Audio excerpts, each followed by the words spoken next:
All right, good evening, everyone, and welcome to the public meeting of the Halton District School Board for June the 1st, 2022. Well, COVID certainly has taught us the importance of being flexible. Due to the technical difficulties at the board office, we've had to shift back online for this week. And again, as usual, we will continue to use the various Google tools that we have become so accustomed to for voting and raising our hands. Hopefully, for our last board meeting of the year, which is the 15th, we will be able to be back in a hybrid approach, so some being able to come to the board. Again, before we start this meeting, I'd just like to quickly remind all the trustees that you are to direct your questions through the chair. And again, always remembering those meeting rules of the road that guide us through our meetings effectively, respectfully, and allow us to kindly deal with the business of the board. I am going to start with trustee roll call, and I'm going to keep it in regular order tonight just because there's too many glitches that have happened so far. So, trustee Amos. Good evening, everyone. Good evening. Trustee Bao. Good evening, everyone.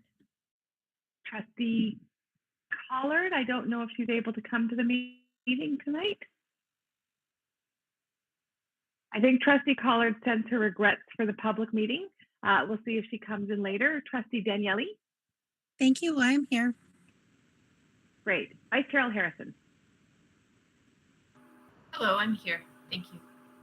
Trustee Garrett. Good evening, everyone. Trustee Gray. Hello from the hills. Trustee Gerbent. Hello, everyone. Trustee Oliver. Good evening, everyone. Trustee Reynolds. I am present. Trustee Rocha.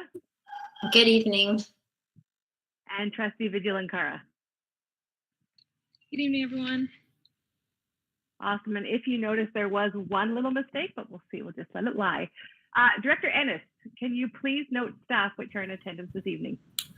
Good evening, Chair Shuttleworth, and to the rest of the trustees, and good evening, everyone watching at home.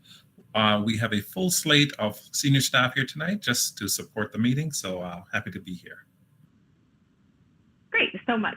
Happy to have you here as well. Vice Chair Harrison will be reading the land acknowledgement this evening.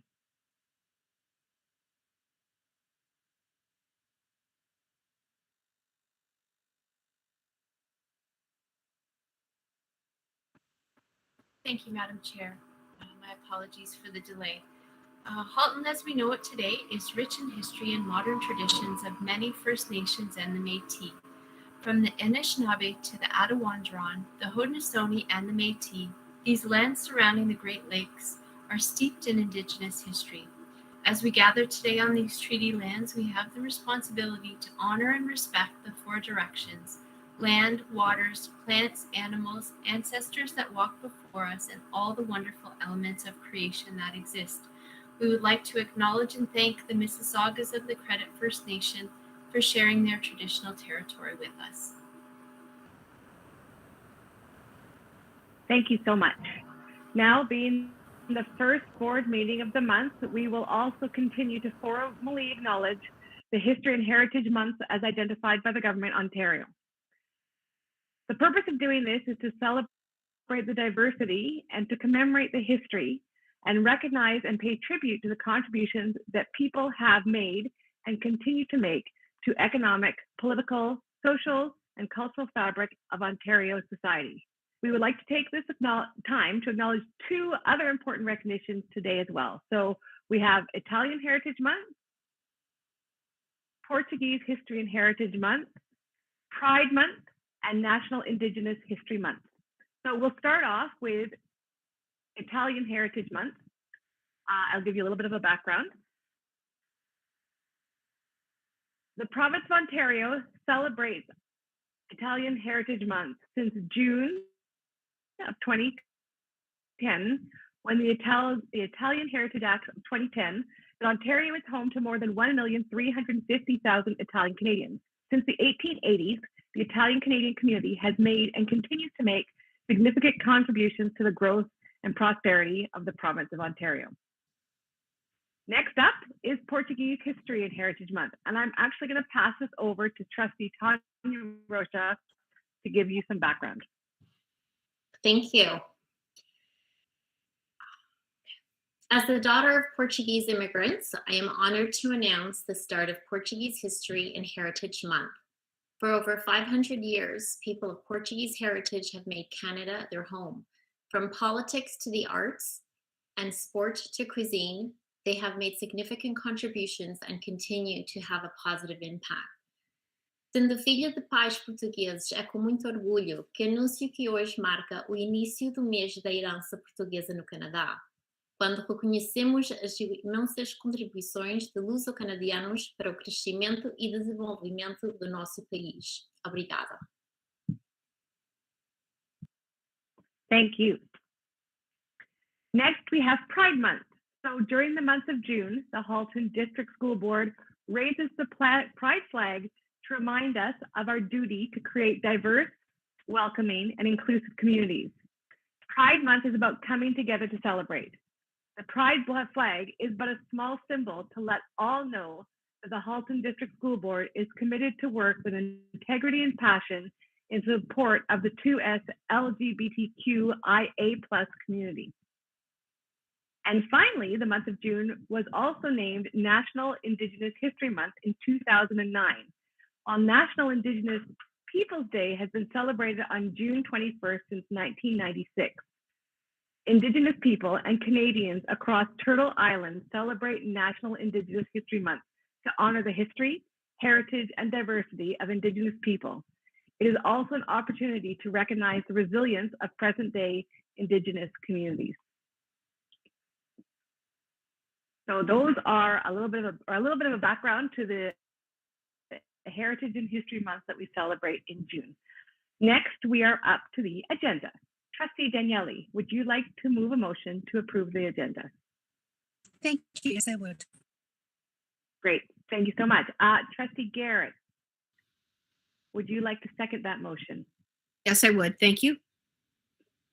Awesome. Are there any objections to approving the agenda? Wonderful. Seeing none, the agenda is approved by unanimous consent.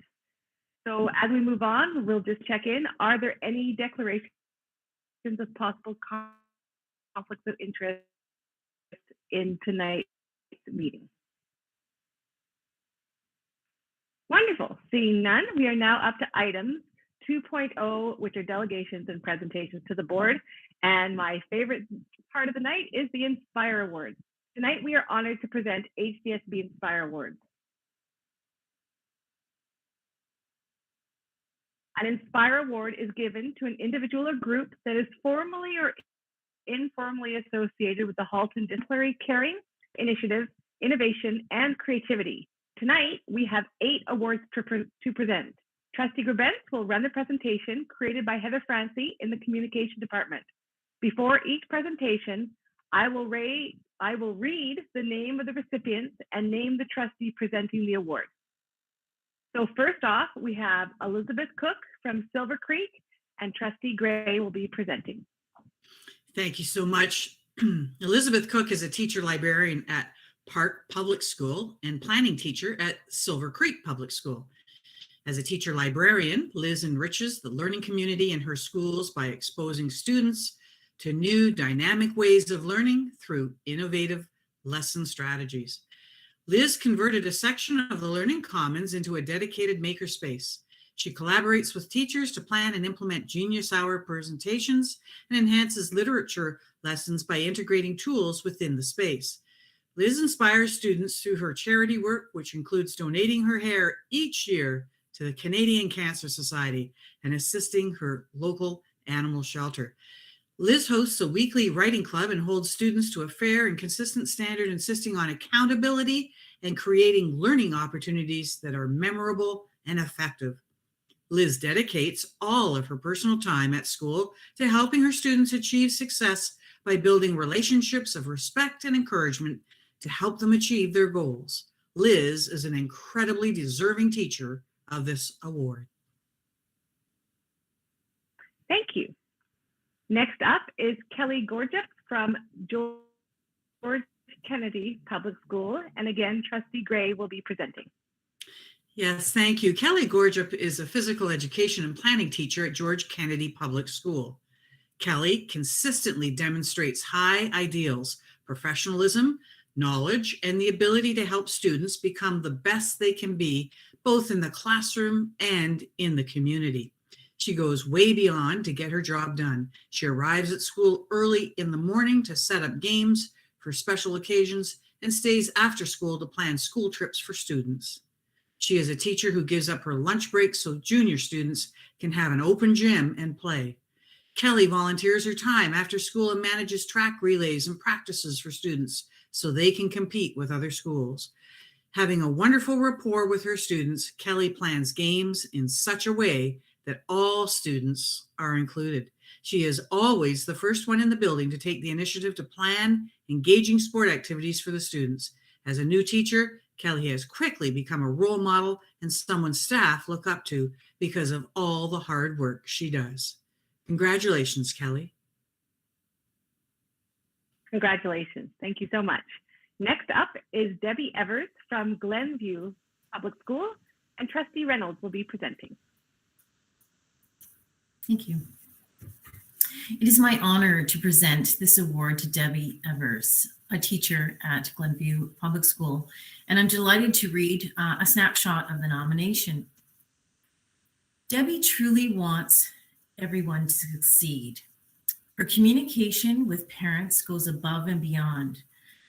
When the pandemic started, Debbie moved seamlessly into remote teaching, finding ways to keep her students engaged in learning.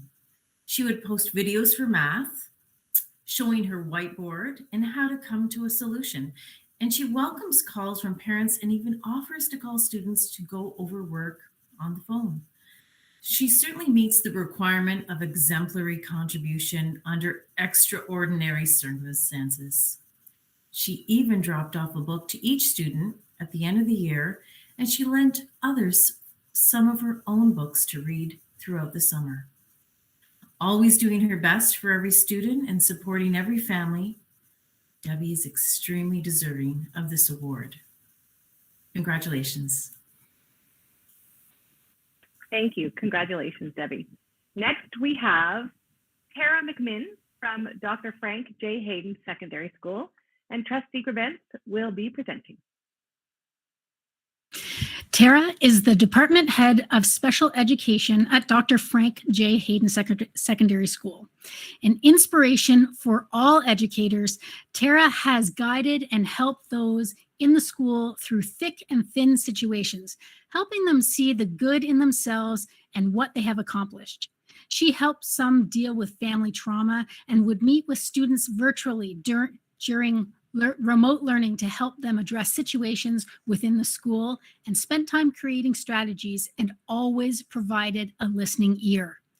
Tara's support and guidance has helped students enroll in university. She makes others feel like if they give their best effort, success is always a possibility. Tara is truly a special person and an amazing teacher. Congratulations, Tara.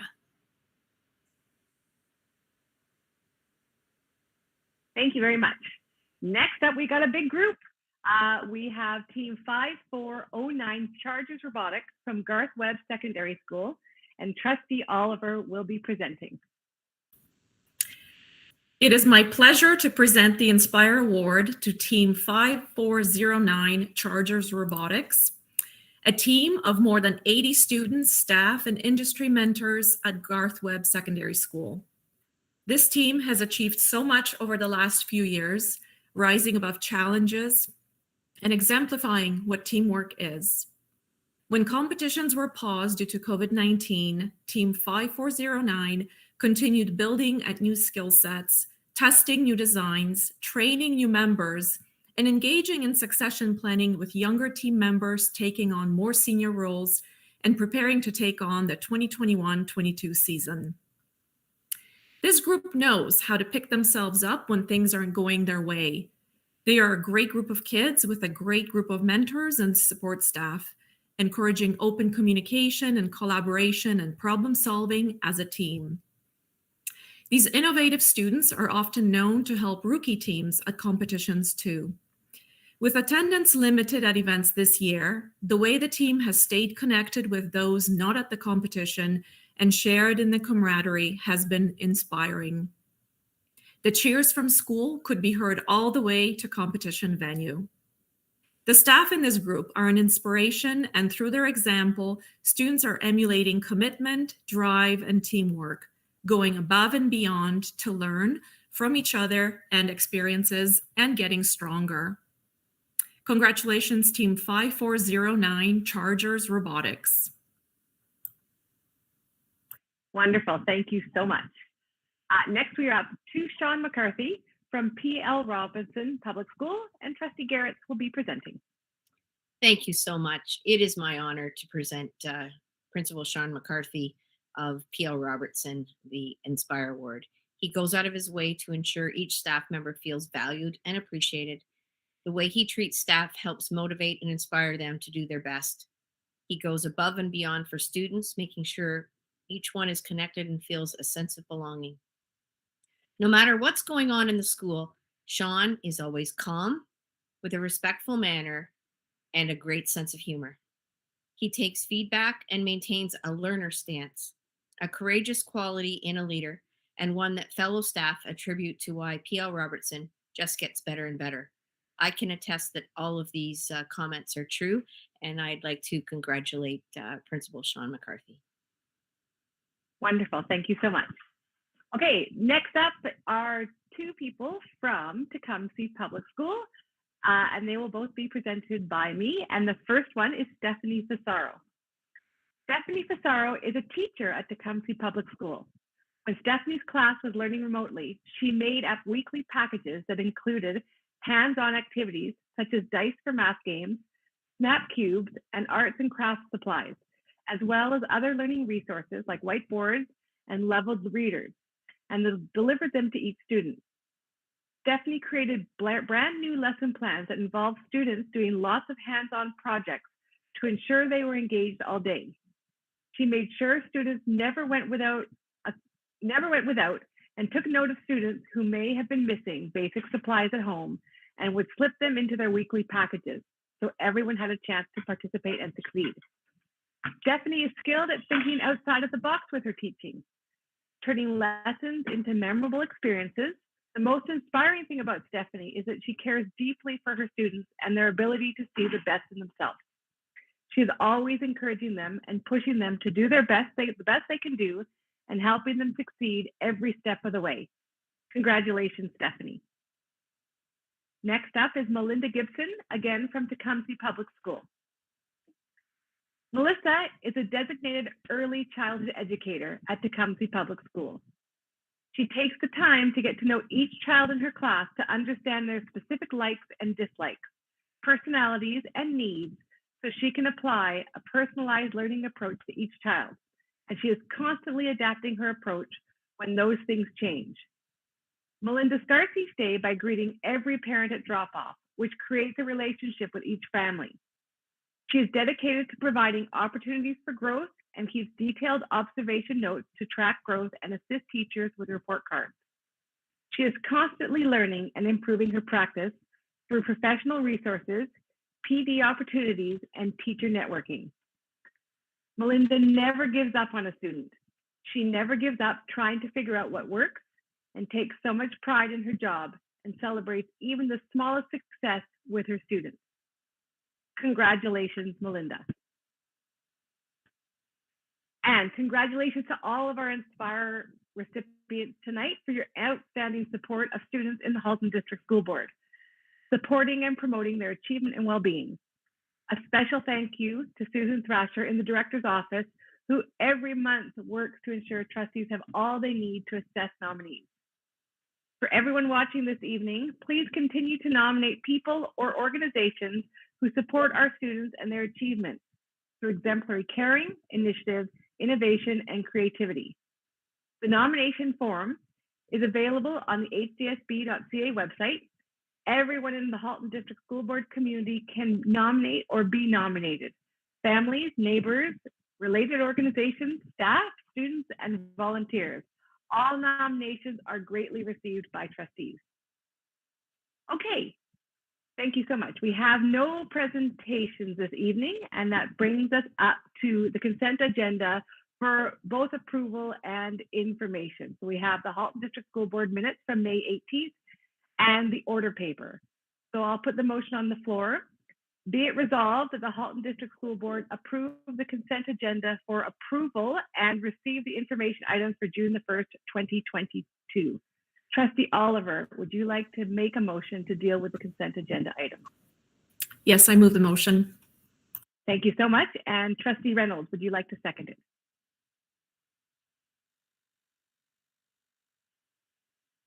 Sorry. Yes, I'm happy to second that one. Wrong button. No worries. All right. Are there any items that need to be pulled from the consent agenda this evening?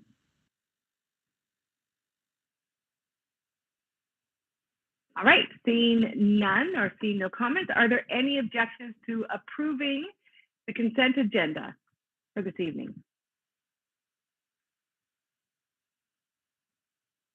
Seeing none, the consent agenda is approved by unanimous consent.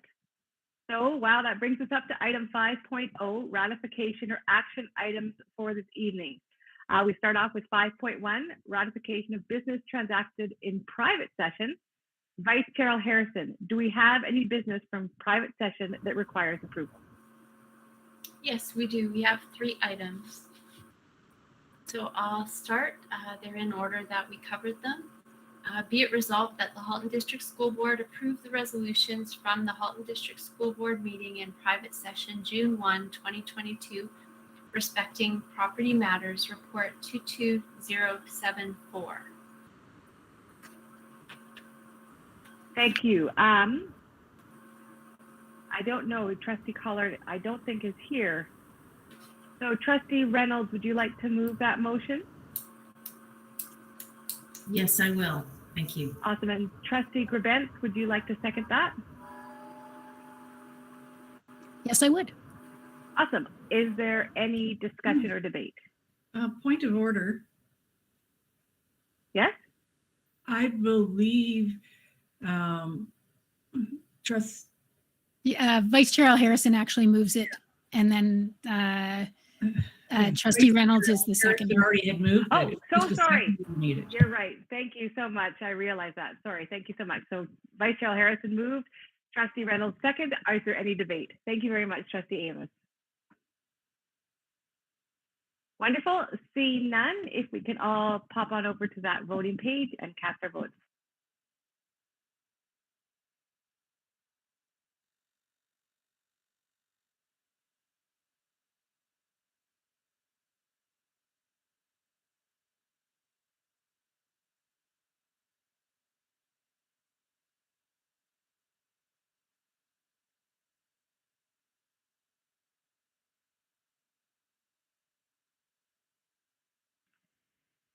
Wonderful. Thank you so much. That carries unanimously. Vice Chair Harrison, you have a second and third. Yes. Be it resolved that the Halton District School Board approve the resolutions from the Halton District School Board meeting in private session June 1, 2022, respecting property matters, report 22072, and I so move. Thank you so much. And Trustee Amos, would you like to second that motion? Yes, I would. Thank you very much. Thank you very much. Is there any discussion or debate?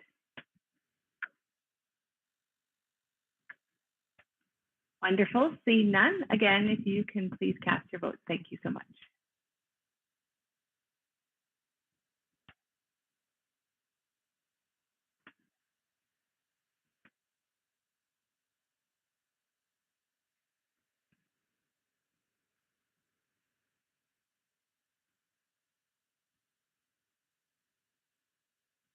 Wonderful. Thank you so much. And that carries unanimously.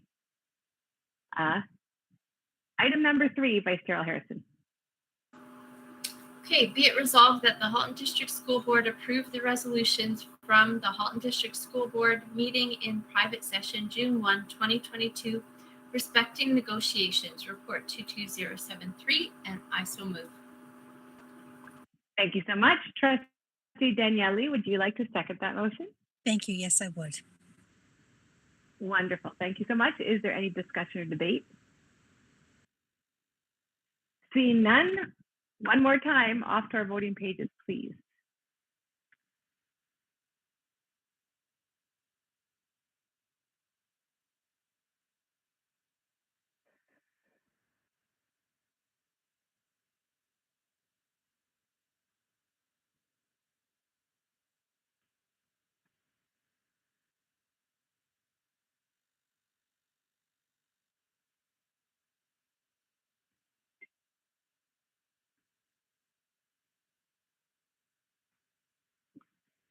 Wonderful. Thank you so much. And that carries unanimously.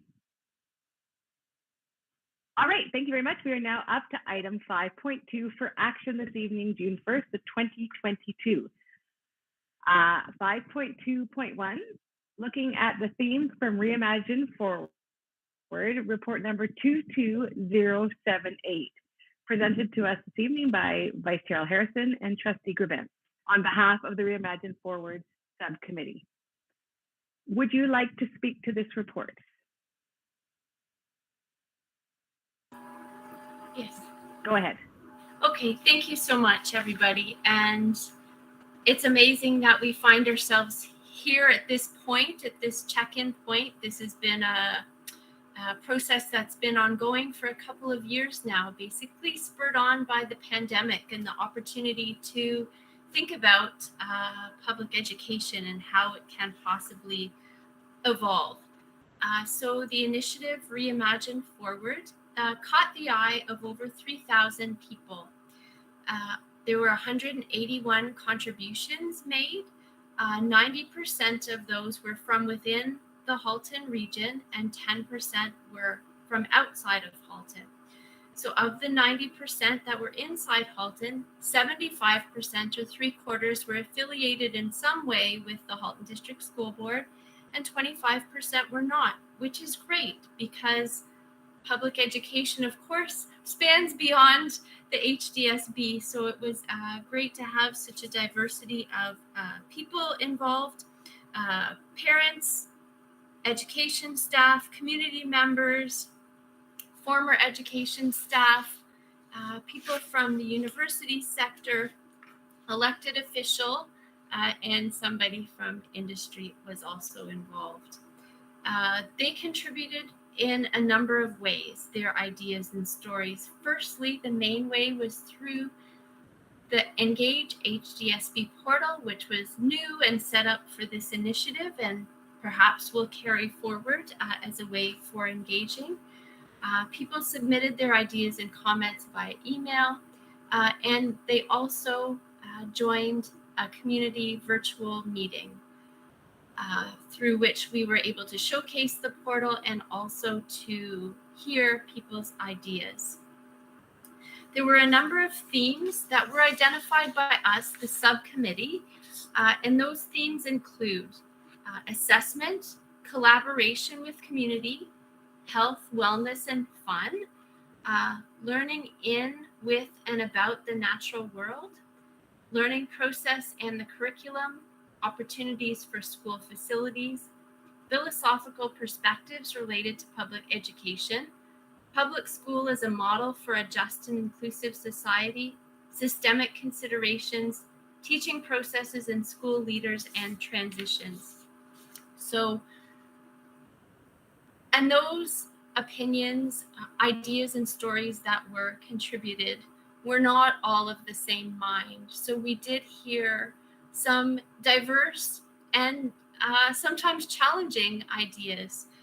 And we, the subcommittee, felt that it was our responsibility to read all of them, take them all in, and pass them around, share those ideas in their fullness for other people to evaluate as it relates to their positionality in public education. So whether that be our staff, recognizing that many of the ideas and stories were of an operational nature, or whether it be Ministry of Education, for example, because there were many ideas such as curriculum-related ideas that are outside of the purview also of individual boards, but certainly together as a public education sector. There's a lot of interesting ideas here. And I think we want to say thank you to everybody that firstly supported this initiative, all trustees, senior team, particularly communications and IT staff that helped to make it happen. And of course, I think I said already, everybody that participated. We want to give ourselves and yourselves time to digest everything that's there. So that's where the motions come from. They're not a fulsome evaluation as yet.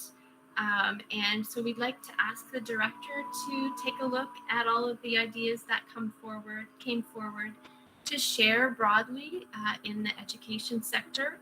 We'd like to go back and ask people that participated and seek their input on the process stuff. So was it an accessible and useful tool for them, for example?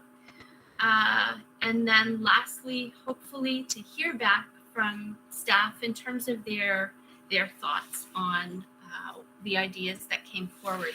And then lastly, on that note, with respect to the ideas that come forward, you may recall that on the Reimagine portal, there's a statement. It says, "The secret sauce is here among us."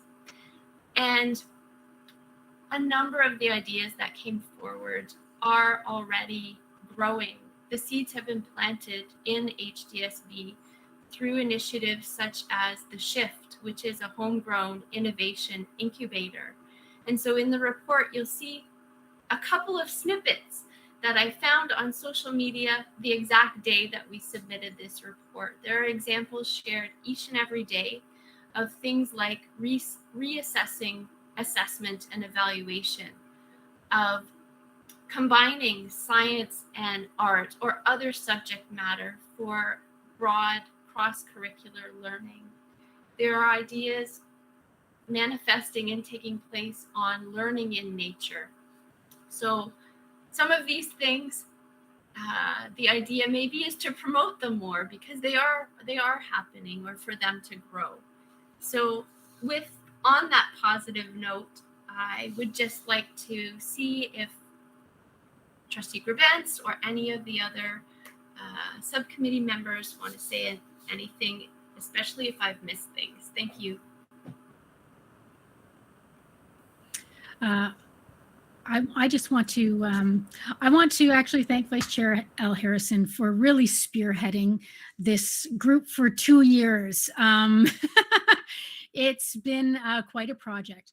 But I also wanted to thank the students that participated, because they are within the system right now and they had a unique perspective, and they were bold enough to speak out during our meeting and to provide ideas, and also and have been thinking about it on their own. A pair of students actually submitted a presentation on how to improve school. So it is great to see that bubbling up even within the students of our system. So thank you to everybody.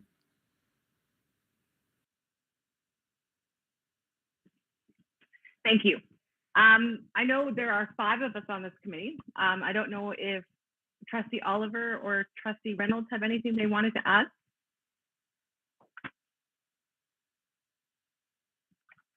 Go ahead, Trustee Oliver. Thank you, Chair. I'm just going to add one piece, and that is, I believe our subcommittee was very inspired and empowered to do this, and it was great to see the staff support. And at the beginning, we were all kind of wondering, like, what are we asking? Where are we heading with this? It was a bit of an evolution, and as part of that, it was also, how do we engage people and how do we reach out beyond our usual, HDSB community? So even thinking through that and engaging a brand new platform, because we know we do surveys within the school board, but we wanted something very different that would be more engaging and that would help to kind of build. So if one person sees an idea, they could build on it and respond to it and reflect. And I think we found a really great engagement tool. And that itself was also a positive outcome of this initiative. So anyway, thanks to everybody involved, and it was a great experience. And I think it's something that we need to kind of revisit every now and then, and pose that question out to our HDSB community and to the students, and see, what else could we be doing, and not forgetting all the education partners and other stakeholders, and that's the industry and business and community partners. Thank you. Trustee Reynolds? My colleagues Okay. captured it well. Thank you. Awesome. Delighted to be a part of this. Awesome. Thank you so much. And again, I know how hard this team worked. It was amazing. I know that Trustee Gerbentz and Trustee L. Harrison were really the lead charge. So again, big thank you to them. I will read the motion, and then I will open the floor to further discussion. I just wanted to say a really heartfelt thank you to everyone involved. Be it resolved that the chair share this report with the Director of Education, participants, chairs of all school boards in Ontario, OPSPA, the Office of President, local MPs and MPPs, and the Minister of Education when appointed, and request that consideration be given to this information in planning, policies, processes, and practices. Be it further resolved that the Reimagine Forward Subcommittee seek anecdotal process-related insights for the benefit of future engagement activities. Be it further resolved that the director be directed to report back by January of 2023 with potential policy and/or operational opportunities that may result from further analysis of the input received through Reimagine Forward. Vice Chair Harrison, would you like to move this motion? Sure, I would be very honored to. Thank you. Awesome. And Trustee Gerbentz, would you like to second it? Yes, I would. Thank you very much. Thank you so much. Is there any discussion or debate?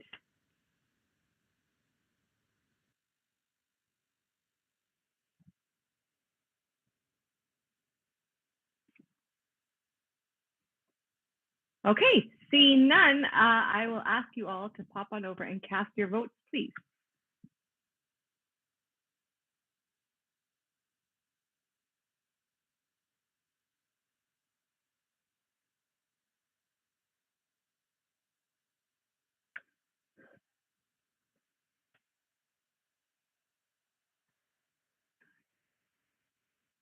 Thank you very much, and that carries unanimously. All right, we are now up to item 6.0, communication to the board. And first off, we will start with item 6.1, the student trustee report. Trustee Bao and Trustee Vigilankara, do you have a report for us this evening? Yes, we do. Wonderful. Would you like to go ahead? Thank you. So good evening, everyone. Happy Pride Month. Quite a few event updates to mention since the last meeting. First off, we held our 20th annual Halton Youth Leadership Symposium virtually last Friday on May 27th from 9 a.m. to 4 p.m. HRLS co-directors Garisha Sahani and Julia Rayner-Beben did an excellent job leading their second annual symposium with a focus on mental health and well-being this year. We were lucky to have fellow trustees and superintendents join in on workshops and watch students take on leadership roles within the workshops. Attendees got to hear from three wonderful keynote speakers: the Director of Education, Curtis Ennis, Superintendent of Education, Dean Barnes, and a keynote address from Ms.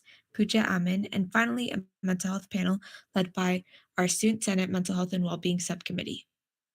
Finally, we concluded the event with a student voice section. We had over 100 attendees this year. Overall, we believe that the event was a huge success, and we were able to accommodate many students in the virtual model, and that was very important to us. This year also ran a lot smoother as it was our second year planning the event. We also had our very first Northern Forum on Monday, May 30th from 5 to 7 p.m. Regional Directors Iramir Silja and Ashia Dewan organized an incredible event for students from grades 7 to 12 living in the Northern Halton regions.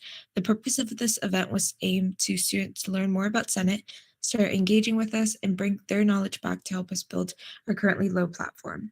There was a Q&A session where student trustee mentors, student trustees, and student senators answered both pre-collected questions and questions sent in during the session. We concluded the event with a fun Kahoot featuring Halton Hills and Milton trivia. One question in particular is how many Halton Hills would fill Lake Ontario? And I think the answer was 68. And I'll pass it on to Trustee Villankara to talk about AGM. Thank you, Trustee Bao.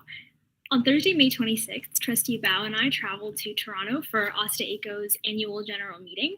We had a weekend filled with professional development, networking, and also lots of fun spending time and learning from the other wonderful student trustees across the province.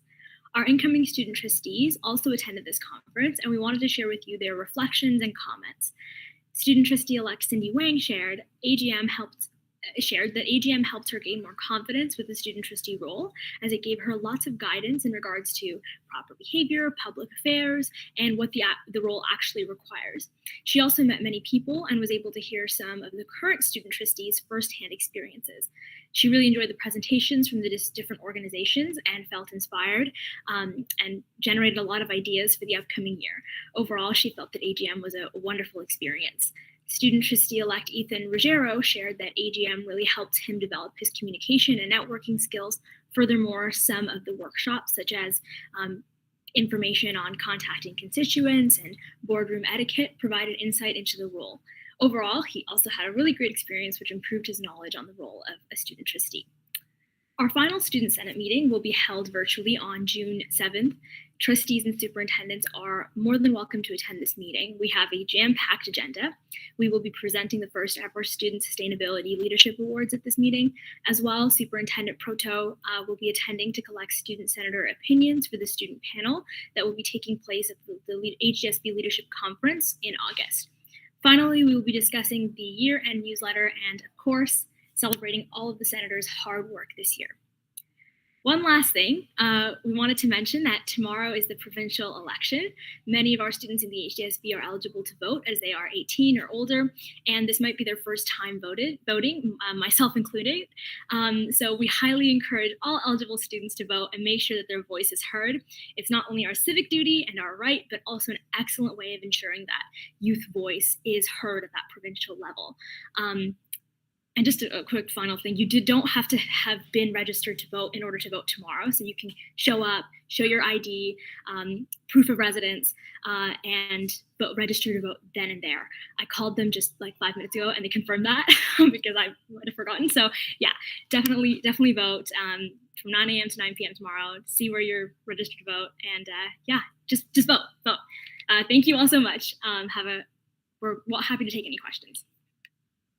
Wonderful. Thank you so much, Trustee Vigilankara and Trustee Bao. Does anyone have any questions for our student trustees?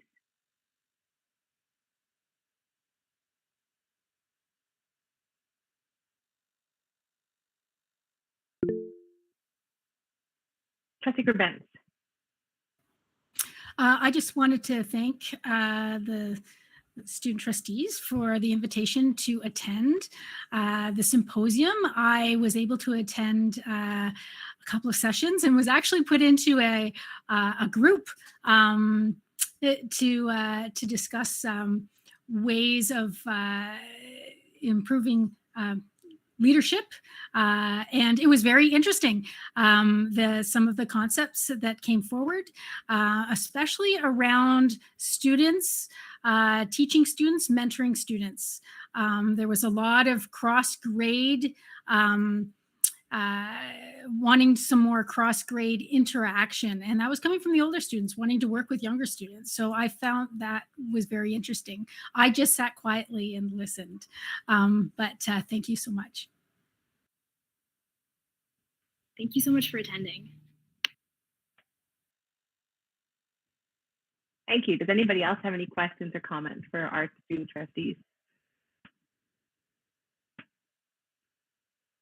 Thank you. Yes, I was only able to attend the beginning of the session, but again, I think as Trustee Gerbentz points out, it's always so important to just stay quiet and listen to the voices of reason that often come from our students. I think sometimes they have that insight that we don't always have, and it's always great to have that insight and understanding. So thank you so much. And again, thank you so much for your wonderful report tonight.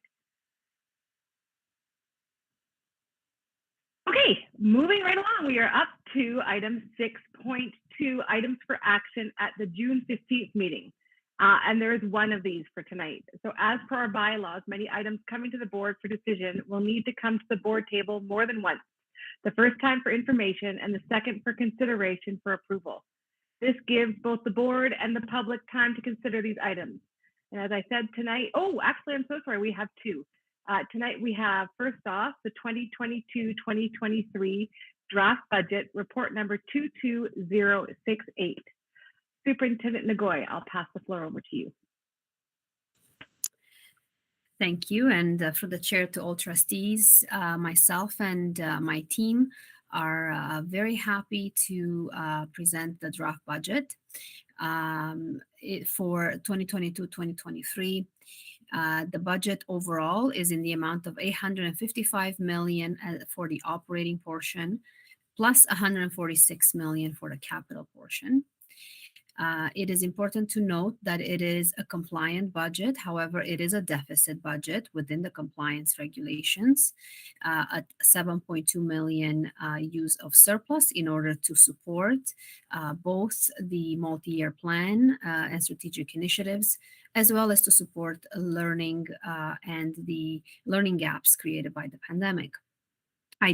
We did prepare a few slides that I'm going to present to trustees as a form of walking you through the report that has been attached. The trustees have already seen this information as part of the committee of the whole presentation, which included a lot more detail. So for anyone tuning into our meeting, that presentation had a lot more discussion about our draft budget. So I'll just present my screen.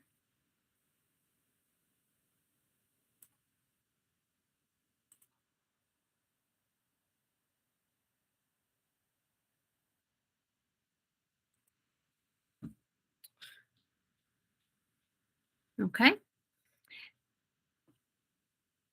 So just quickly, a quick overview as to where we are in the budget process and some highlights about the key components of enrollment revenue, expenses, budget pressures, as well as our capital focus, the projects, and the financial position.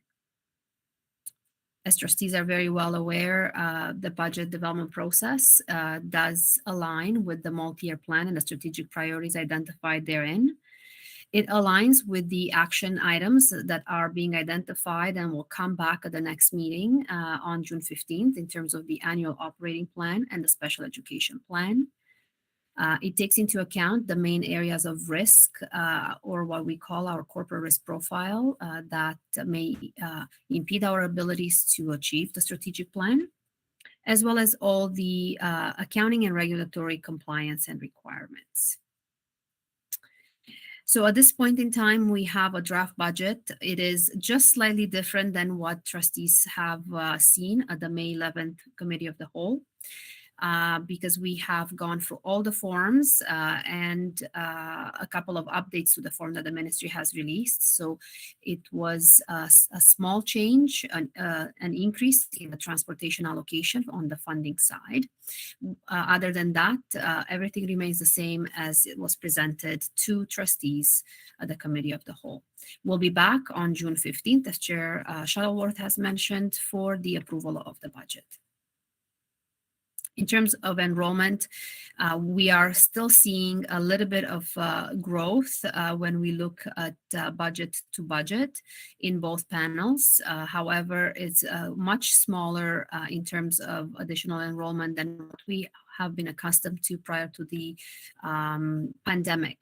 We are still seeing that school-aged families with school-aged children are tending to move outside of the city, outside of the Halton region, whether it is as a result of remote working for the parents or the housing price as well, and migration into the region and immigration have both decreased over the last couple of years. So the effects of that are still expected to be seen in the next year.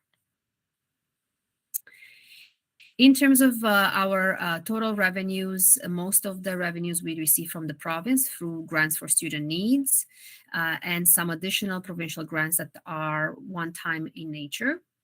School generated funds make up 2.3% of our total operating revenue. And capital amortization of capital contributions is a funding source that comes in to address the amortization of our assets, which are a non-cash expense.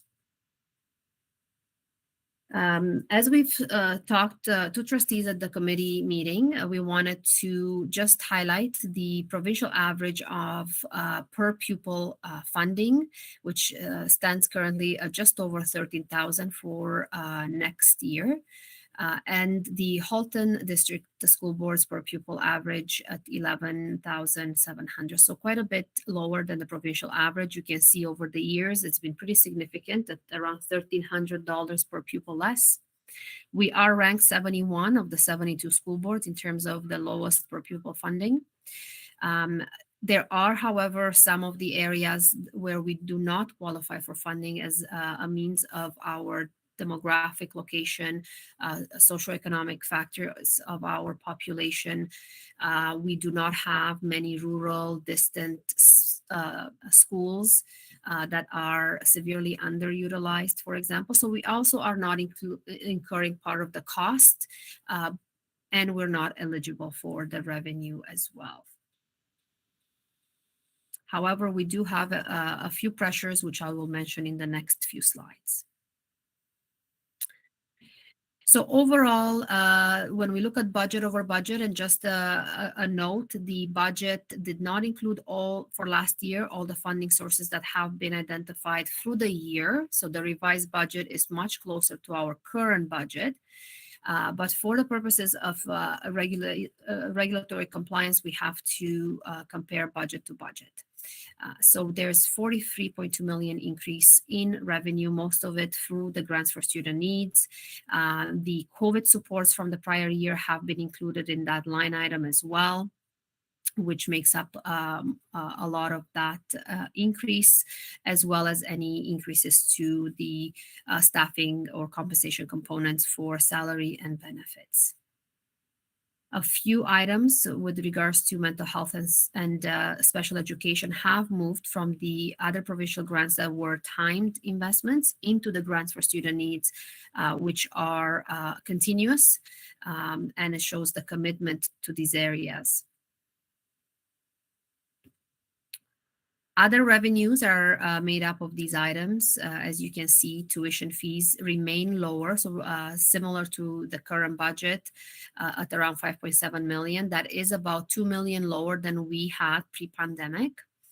The rental revenues are slightly lower than the prior year as a result of one of our facilities leases not continuing. The rest, the education development charges, makes up the bulk of that difference, and it is based on the number of developments that are being registered every year. So it will fluctuate every year, and is the source of funding that we can use towards purchase of new school sites in growth areas such as South Milton and North Oakville. So on the expense side, most of our funds are used directly on student learning, so the instruction, and indirectly on student learning on transportation, getting the students to school, and pupil accommodations, which refers to our upkeeping of the school facilities and the grounds, and temporary accommodations where we need portables for our growth areas. And most part of the other 3.8% are school-generated funds, which again indirectly contribute to co-curricular and extracurricular activities. So the next few slides, I'm not going to go into that much detail, just outline the total expenses, again, comparing budget to budget, and the total increase in expenses over budget are 38.5 million. So what makes up that this difference? Mostly it's in the salary and benefits. There is a 1% increase in salaries, a 4% increase in the benefit costs. There's increases to the statutory benefits that are being set up for CPP and EI. That is the employer portion that is impacting our board, and that particular one is about 2.3 million, and it's not funded. It hasn't been reflected in our grants. And we're looking at offsetting some of that with staff turnover and teacher retirements through the year. So about 22.5 million relate to salary and benefit changes. The non-salary portion, 16 million, is mainly looking at the school generated funds, expecting more of a normal pre-pandemic year, returning to school trips and fundraisers and other events. So we have matched the revenue and expense.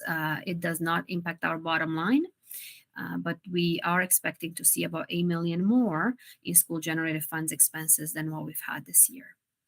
Amortization of the buildings as we open new schools, as we add on additional improvements to our schools, that adds to our capital assets that are being amortized. And of course, the amortization expense goes up every year.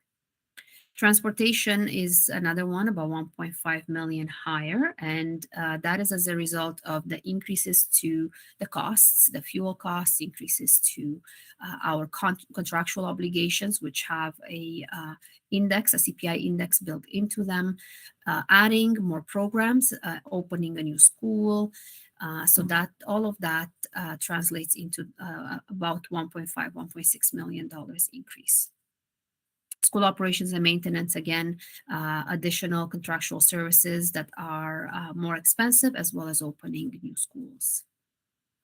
The Board Indigenous Action Plan has increased as well. It does have an offset revenue on the Indigenous education allocation side.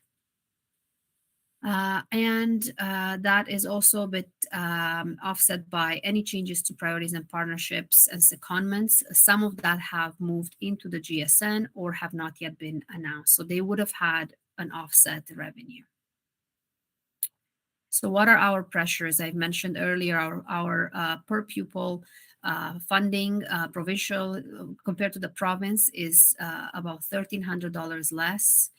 And while some of the areas that we're not eligible for, we also don't see the pressures in terms of costs in our system. We do have areas of pressures. Special education and the mental health area, where we are focusing a lot of our programs and supports, are exceeding funding by about 18.1 million.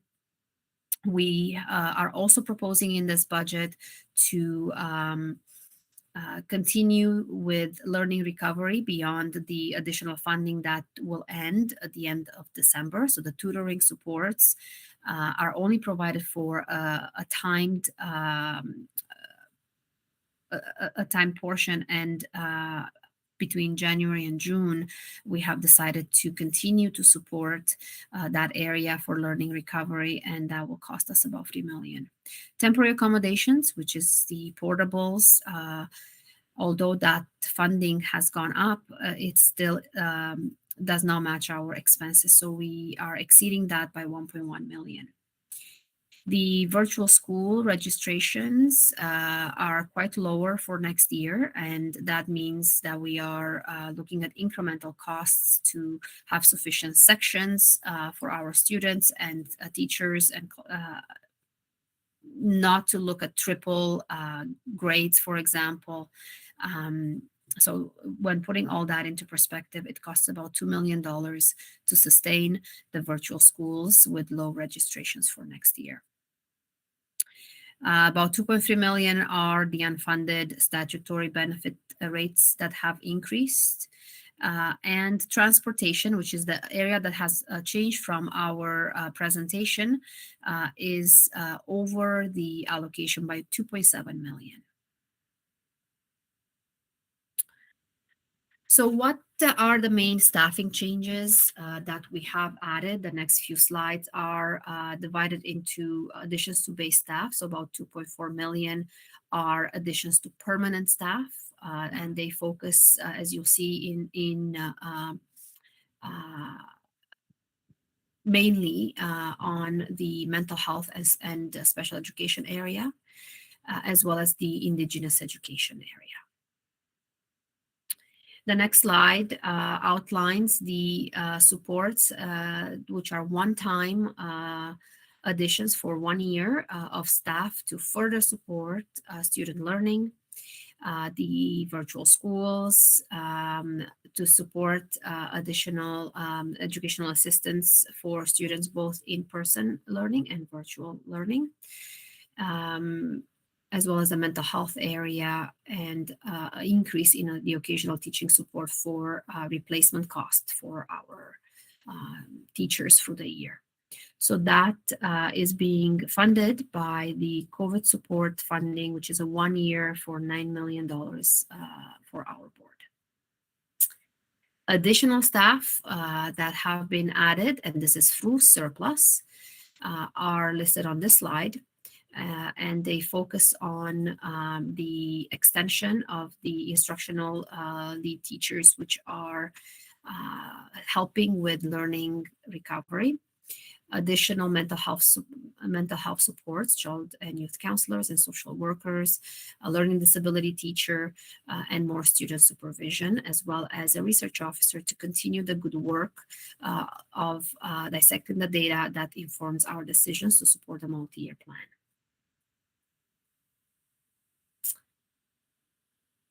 The only new initiatives that we're adding for or proposing to add for next year relate to the right to read, which is something that the school boards have to look into adopting.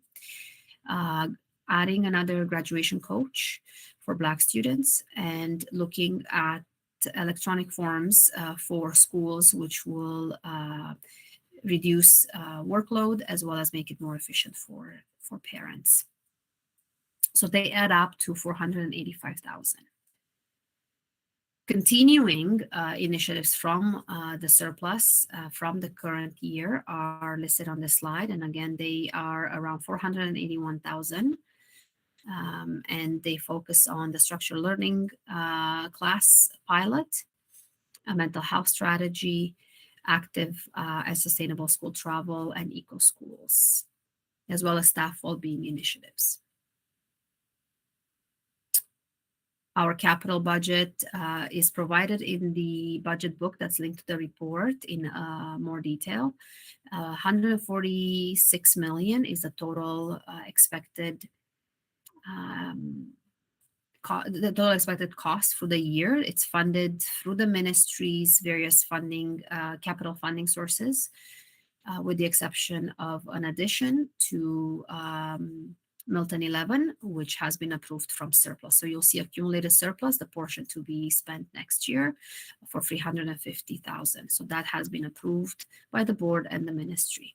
Other than that, all of the funding sources are capital in nature, and they do not impact our operating budget. The main constructions is, of course, looking at construction of new schools, finalizing construction for Elsie McGill and Rattlesnake Point, as well as major renovations that are listed within the school renewal plan that is coming up after our budget report, so the next one on the agenda. So the financial position, as I mentioned before, 7.2 million is the in-year accumulated surplus, where we're looking at the multi-year support for 2.3 million, previously committed capital projects of about 300,000, and the other portions are the unappropriated surplus for about 4.7, which are further detailed on the next slide. This is our deficit elimination plan, the proposed deficit elimination plan that trustees have to approve. The ministry has put in place since 2019 the requirement that even though we have a compliant budget within the 1% of the provincial allocation, there has to be a plan to eliminate the deficit within a 2-year time frame. So what the ministry is trying to determine is if a board has a structural deficit that is ongoing, where we need to make decisions to reduce certain expenditures to be bringing it back to a balanced budget. In our deficit elimination plan, it's important to note that we do not have a structural deficit. These are temporary additions to the budget that can be reduced within the next year or two. The main one that we're looking at, or the main ones, I should say, are the a reduction in the impact of the pandemic to the international students, which we're looking at over the next couple of years to bring more students in and hopefully see that enrollment growth from the pre-pandemic time, as well as increase in supply costs for replacement costs for our staff across our schools. So that we've seen an increase in that line given the restrictions and the guidelines for isolation during the pandemic. We have a provision for contingencies for $1 million, which for $855 million is not a significant contingency. There's no costs attached to this amount. It is just there for us to be able to respond to any emerging issues during the year.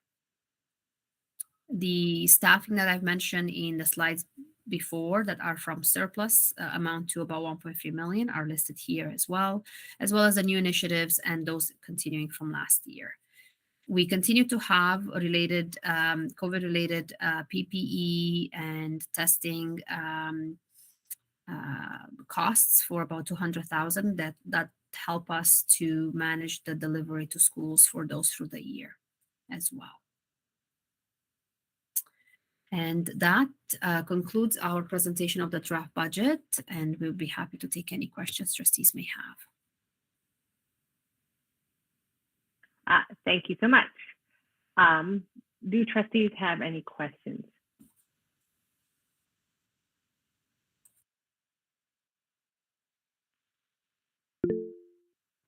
Vice Chair Harrison.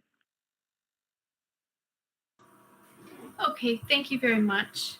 And you answered a number of my questions in your presentation, such as what's driving the deficit, for example, and how the deficit will be, what the mitigation plan is. And what I heard you say in that regard is basically it's the non-continuation of things that are continuing this year that will be the eliminating the deficit, as opposed to new austerity measures within HDSB, for example.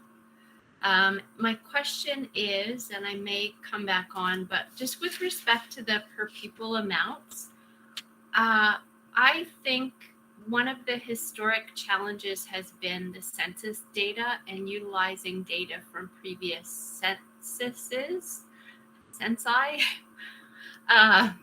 And the fact that Halton as a region has certainly changed in the last decade. So I know 2021, some releases of data are there as of 2022.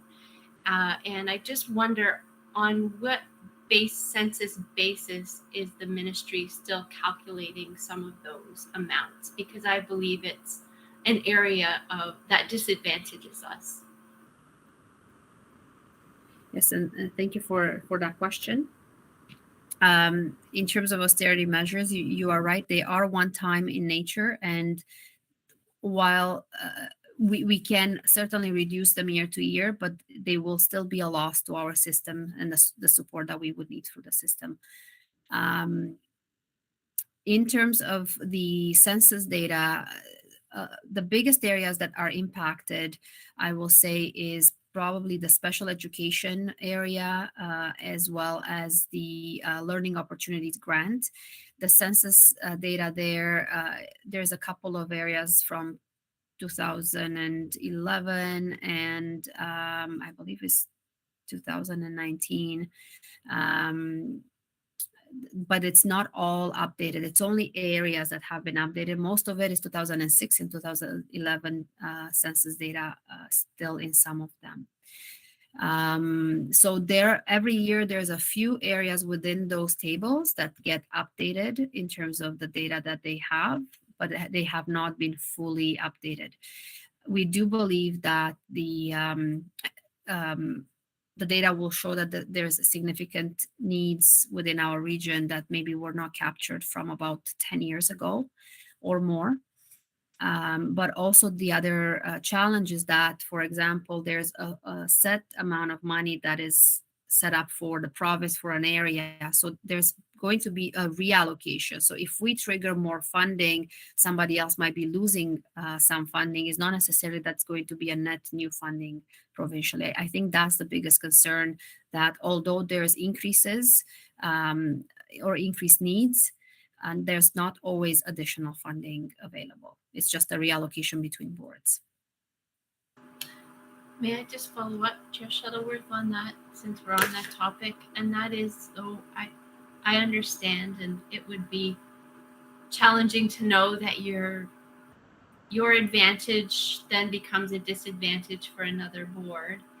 However, or in addition to, I wonder though about the ratios and whether the ratios within the current pie are correct, given the census change, the demographic change over the last decade plus. And I know we've talked previously about writing. I don't know if now's the right time, but it certainly is, I think, on the radar for at some point. I see some people saying, no, it's not the right time. I know there's a lot going on, but maybe when the elections have happened, it's a good seed to plant again. Thank you. Thank you, Vice Chair Harrison. Trustee Amos, and then Trustee Gray, you're next up. Thank you, through you. Thank you very much for this presentation. And I thank you to all senior staff and everyone who's been involved in putting this draft budget together. I know it hasn't been easy. The fact that we're in a deficit for, I think, the third year in a row is saying something. The fact that we're still one of the lowest funded school boards in the province is another huge problem. And I was going to talk about the census, so thank you very much, Vice Chair Al Harrison, for bringing that up, because I do believe when we actually get all that information, while there may not be a true balance, it might rebalance things, and other areas other boards might be affected. We've got to understand that our board has been affected for at least 15 or 20 years. And when the special education portion of that we were the ones who lost a lot of money where other boards got that funding. So at some point we do have to approach this and maybe send a letter again to the ministry. But I do believe this is not the time with the election, and then with a new board of or potentially a new board of trustees in the fall. I think following that, I think we should look at talking to our provincial partners and see if the existing census data is actually going to be used, and how we can use it.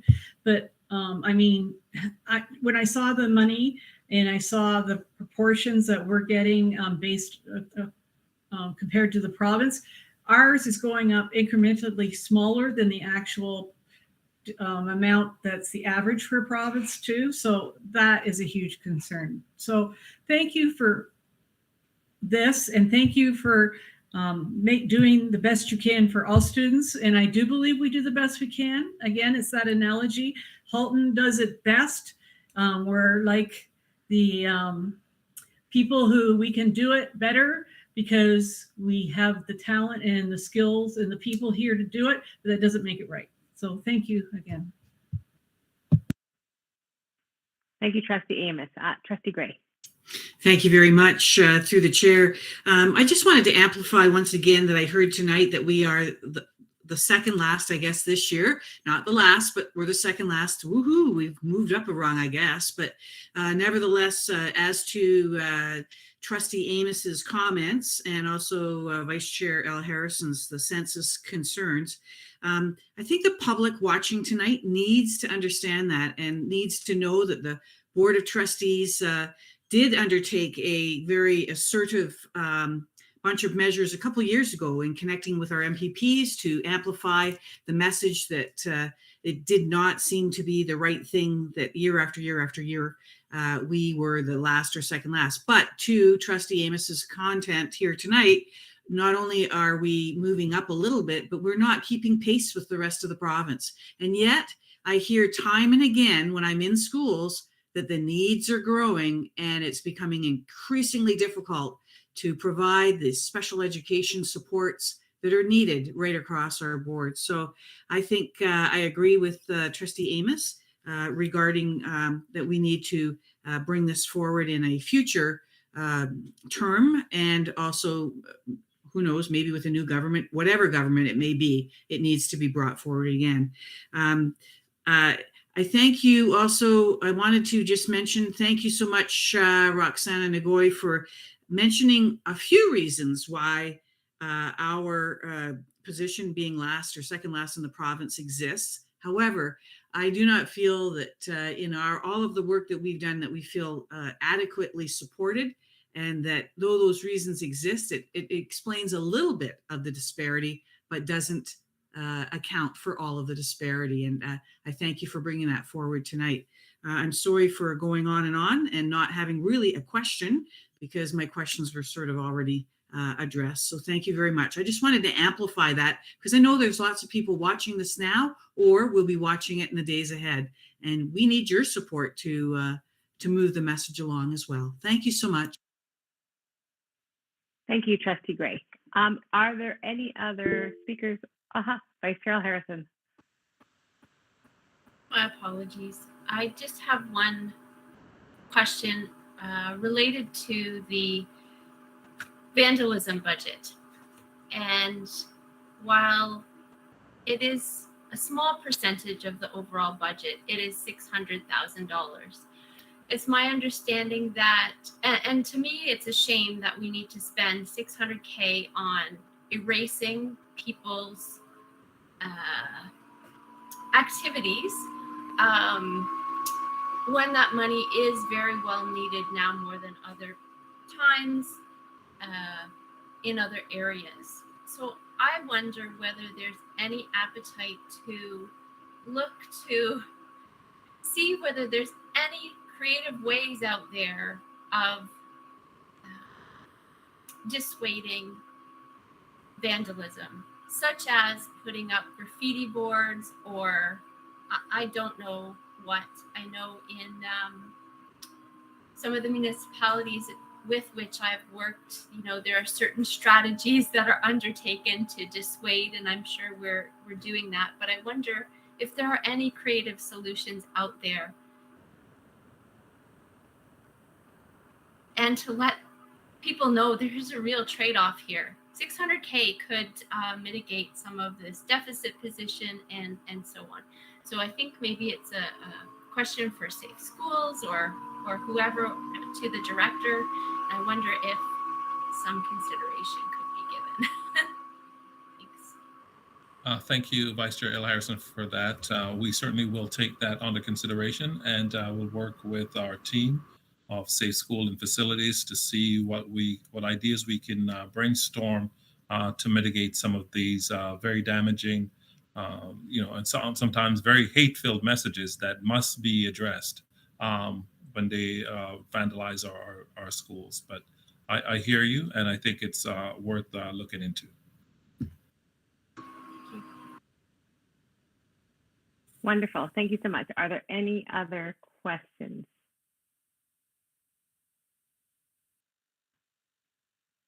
Great. Thank you. So Roxanne, on behalf of the Board of Trustees, I want to thank you and your team for all the work you did.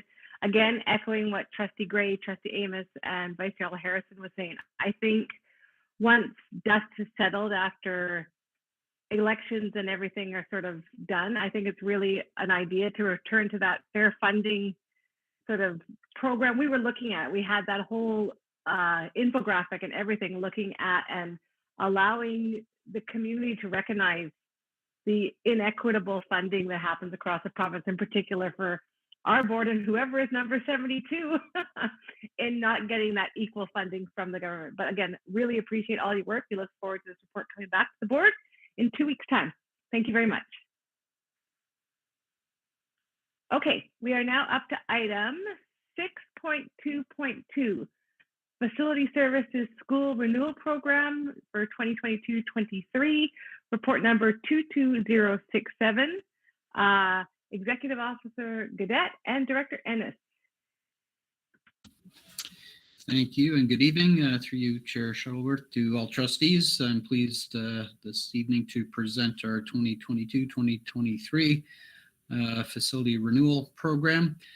This outlines how we intend to spend our school renewal and our school condition improvement grant from the ministry, which was detailed in a very early release in a memo in February that I think caught many of us by surprise, which was good news to see that come out so soon. Also, a good news story is that we've got almost $4 million in additional funding this year over last year. So we're up to a total of $31 million as opposed to the 27 that we had last year. The format for this report is similar to last year's, which was a new attempt at providing, I'll say, our team some more agility throughout the year. By gaining this approval at this time, we hope to activate some projects and engage some architects and consultants over the summer for work to be completed the coming school year, as opposed to trying to bring these projects forward in October or November for approval. So I'm pleased to present this tonight and look forward to utilizing the funds in an efficient way. I will say we are still experiencing supply chain issues and are experiencing labor strife as well as shortages. There are contract negotiations ongoing with many labor groups, and the supply chain continues to surprise us in a variety of ways as we look to build and renew our schools. So with that, I'm happy to take any questions. Thank you, Executive Officer Gaudette. Trustee Amos. Thank you. Through you to Executive Officer Gaudette. So in the past, the community has been able to go online and look at their own school, and they can see what projects are happening. And am I thinking that if this is approved, that same will still happen? They'll still be able to go online and look at their own school communities and be able to see what projects will have been approved to go forward for the next season. Thank you for the question through the chair to Trustee Amos. Thank you. I should have mentioned that we are using our website as an active tool. So certainly current projects are on there for this year. And as we line up additional projects, we will keep that current with the projects that we activate, as well as the ones that we defer because we've received ugly tenders where the cost is surprising, or we are experiencing some issues where subcontractors are backing out, and it's providing some additional challenges. So certainly that website will be updated with changes to projects new that we're bringing on, as well as some that may be deferred. Thank you for that. Thank you very much.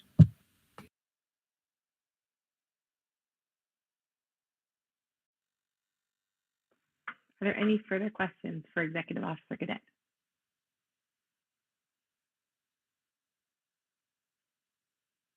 All right. Thank you very much, Executive Officer Gaudette. Again, we look forward to this report coming back to the board in 2 weeks' time. Okay, we are now up to item 6.3, information report for June the 1st, 2022. We'll start with item 6.3.1. The 2022-2023 Annual Home to School Transportation Review, Exemptions, report number 22069. Superintendent Nagoy. Would you like to speak to this? Yes, thank you. And through the chair to all trustees, this is the annual report that reviews the exemptions to transportation. Essentially, it looks at new subdivisions that are being developed and whether or not they have the walking infrastructure in place. In which case, if there is no walking infrastructure, we do provide transportation for a limited amount of time to students in those areas. And this report has a review of those exemptions that are coming to an end as the walking, either if it's a crosswalk or if it is a sidewalk, it has been constructed and in place, and therefore those students are no longer eligible for transportation.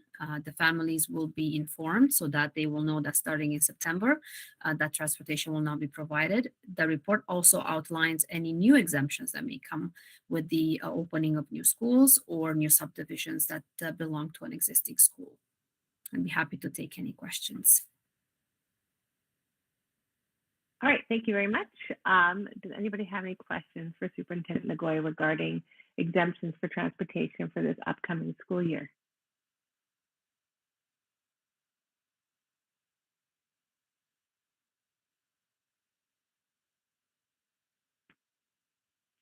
Wonderful. Seeing none, again, on behalf of the trustees, Superintendent Nagoya, I want to thank you for all your work on this. I know that in partnership with HSTS, you've been doing a lot of work with this. And again, I want to thank you for all of your time. Thank you very much. Okay. All right, we are now up to item 6.3.2, revisions to the 2022-2023 school bell times, report number 22070. Oh, no, 22070. Again, Superintendent Nagoya, would you like to speak to this? Thank you. And also on the transportation, we do have the annual report with bell time changes to schools.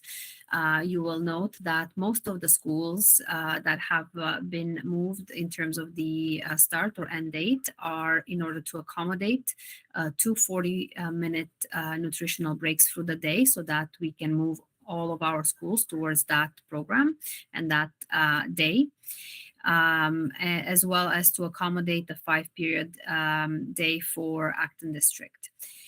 There have been just a 5-minute change for Munns and River Oaks that was as a result of trying to mitigate the congestion around the White Oaks area and just trying to space out a little bit the school buses in the areas.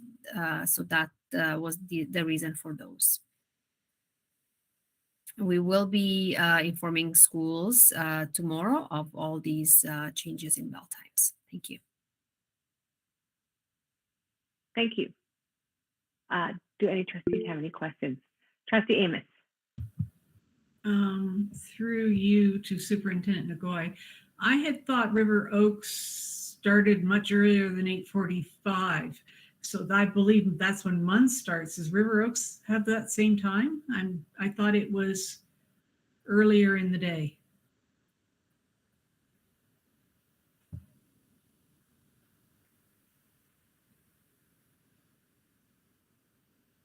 We can confirm that. Okay, I had thought it was like 8:20 or 8:30 in the morning, unless it's been moved. And Yeah. My apologies, but it is an 8:45 start. Now? Yeah. Okay, thank you.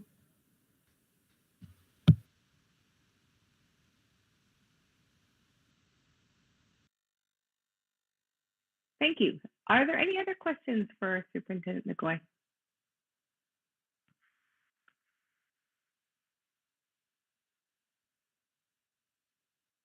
All right, thank you so much again for all your time working on this. The one I do always find it really interesting that when we look at these times, when the times are getting earlier, by and large, it looks at high schools. And when the times are getting later, by and large, it looks at elementary schools. And I always wonder, and I know Trustee Amos has been quite active in this sort of pledge as well. You look at the science that they talk about and the teenage brain needing sleep. I always wonder why they don't try to think about, and I know it's all about busing and things, but how they can't pivot or shift to look at it from bringing the secondary schools later and the primary schools earlier. So it's just Just an interesting observation. But again, thank you very much.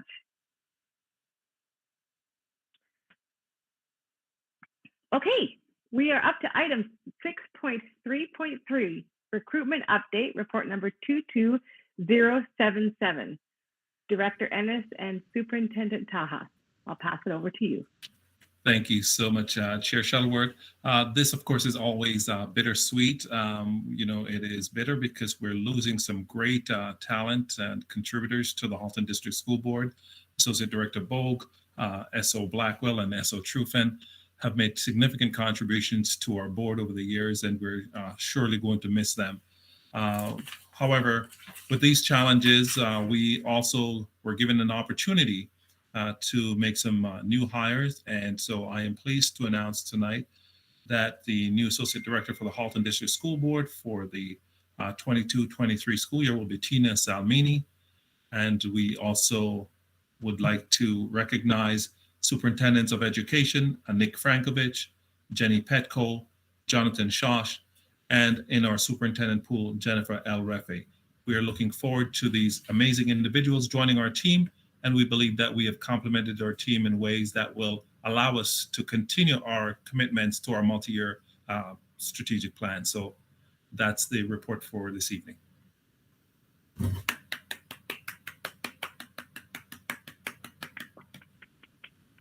Wonderful news. I know there's sadness to the endings, but always joy for the new beginnings. Trustees, does anybody have any questions or comments that they'd like to make?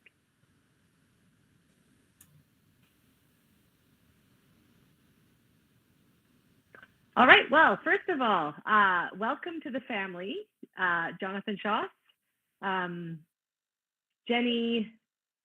There's two Jens, so I always get the last names mixed up. Jenny and Nick Frankovich. It's great to have you on the team. We're really looking forward to working with you and getting to know you better. And Tina, congratulations. It's really great to have you in this new position. So we look forward to it. Thank you so much. Okay, we are now up to 6.4 notices of motion, but I think we're going to take a little break because we took a really short break in between private and public, and I'm sure that there's people in need of a break. So if we take, we're not doing too bad on time. So if we take 10 minutes and come back at 8:50, like so 10 to 9, it's actually 12 minutes. So is that good for everybody? Okay, so can I see you in 12 minutes?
Okay, 1, 2, 3, 4, 5.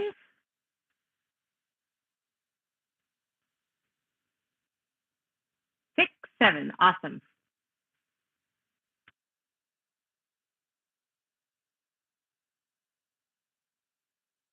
All right, we are now up to item 6.4, notices of motion.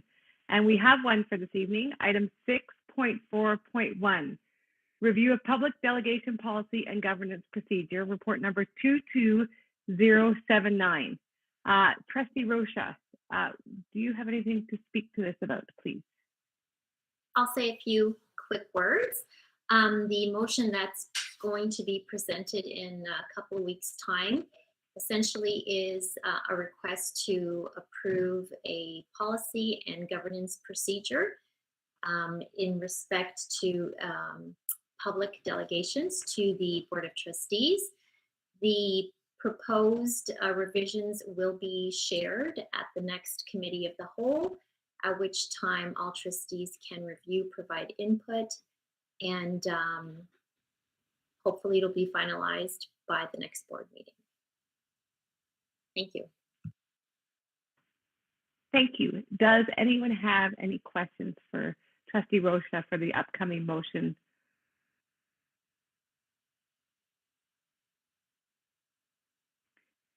I do have one. Can I ask, so has General Manager Carrillo been involved in looking at the wording of the motion, or the new procedure that you're looking at? Yes. Okay. We're very grateful that she has come on board in her role. She's been very helpful, so she's definitely been part of the process. Awesome. That's wonderful to hear. Great. See, great new addition. Wonderful. Thank you so much. Okay, that brings us to item 6.5, our director's report. Director Ennis, I have 3 items here: annual United Way campaign results, Bateman Central public meeting with the City of Burlington, and then that infamous other. And I'll just let you roll with it as you go through. Thank you so much, Chair Shuttleworth. For the results of the annual United Way campaign, we had $50,726 to the Hamilton Halton United Way. So congratulations. Due to COVID restrictions in the fall of 2020 and in 2021, schools were not able to host events. And so it's important that everyone know that the $50,000 total was entirely raised by HDSB staff through payroll deduction. So we want to say congratulations to the staff of the Halton District School Board for their generous support of the United Way through their payroll deductions. And item number 2 is the Bateman Central meeting. I'm going to ask General Manager Thibault if he would just give us an update. Evening, everyone.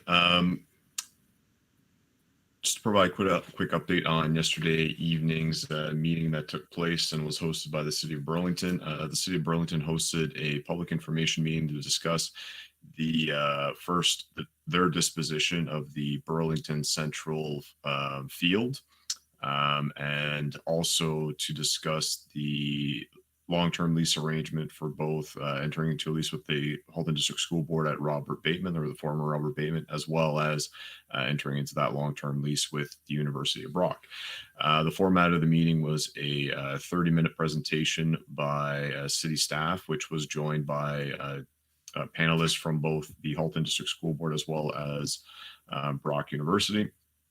And afterwards, the public had a chance to answer their questions through a Q&A forum, of which there were approximately 133 questions and or comments that were associated to things such as the library, questions around the potential sale of disposed properties to developers, to parking, what we're doing with the space, among other things.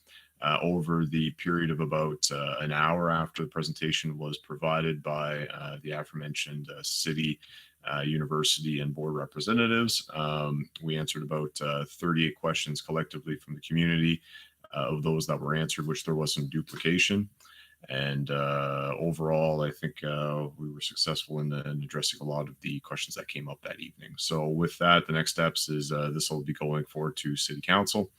I believe on Monday, for additional information on that public information meeting that took place yesterday evening. I'm happy to take any further questions that trustees may have with regards to the events of last night. Great, thank you so much. Trustee Grubens, you're up first. Yes, thank you. I have just a comment, more than a question. I just want to say thank you very much. I viewed the meeting, and there were questions that were coming out of nowhere, and you handled them. You represented the board extremely well. Thank you so much for your leadership.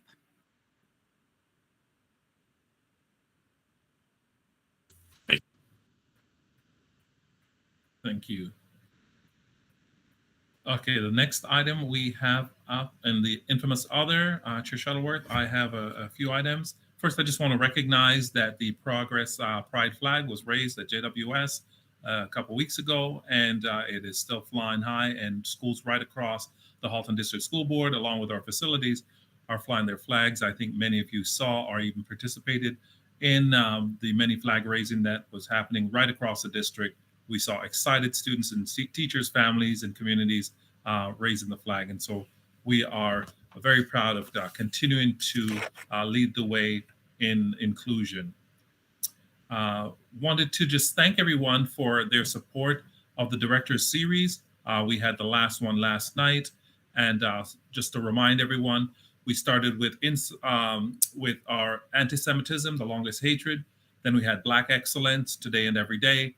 Two-spirit and transgender awareness beyond bathrooms, self-determination and anti-colonial practices, Indigenous rights, education and food sovereignty. And last night we had insights on Islam and Islamophobia, lessons for and from the education sector. And once again, our student representative did an awesome job in supporting the topic last night. So again, we are just thrilled that so many of our community members tuned in, and we've had positive feedback, and we hope that we continue to light the way in raising awareness of inclusion and belonging right across the district. Trustee Grubens. Yes, thank you. I have found this series wonderful and fascinating and eye-opening. And I was wondering, I know a lot of, interesting information has come from those panels, and I was wondering if there is what the board is also going to take from those panels moving forward. I don't know if there's a plan or how things are going to be kind of integrated into the work we're doing that also supports the multi-year plan. I know it's a huge question that I just asked, but I was just wondering if there is a plan moving forward with the information that we've learned through this series, this excellent series that you've put on.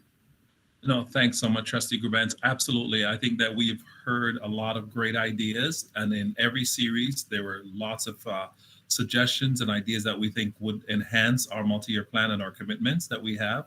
And so we are absolutely going to be taking a look at them and seeing how we can incorporate those. Some of them, of course, are budgetary items, and so it will require a little bit more planning.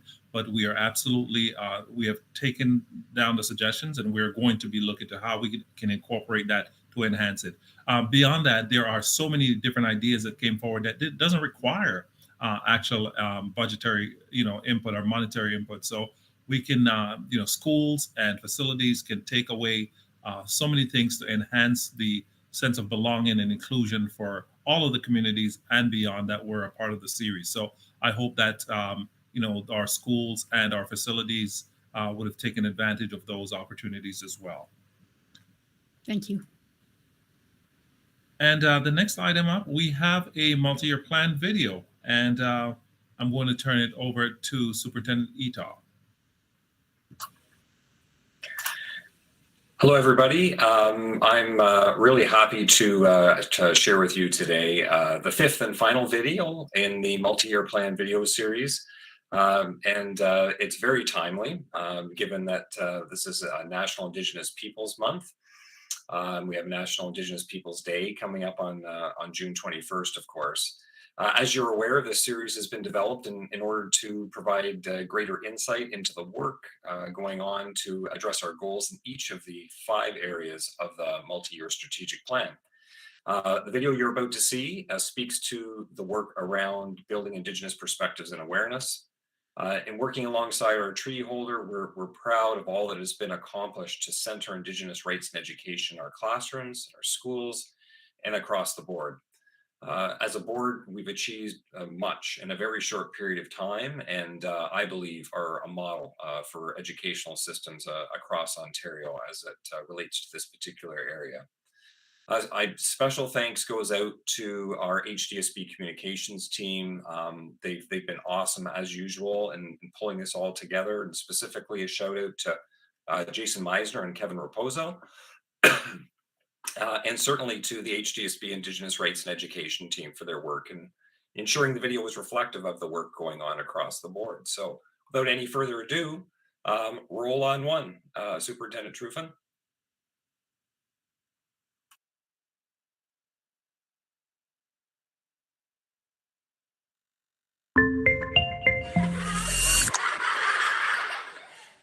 Welcome to our in-depth video series examining the Halton District School Board's 2020 to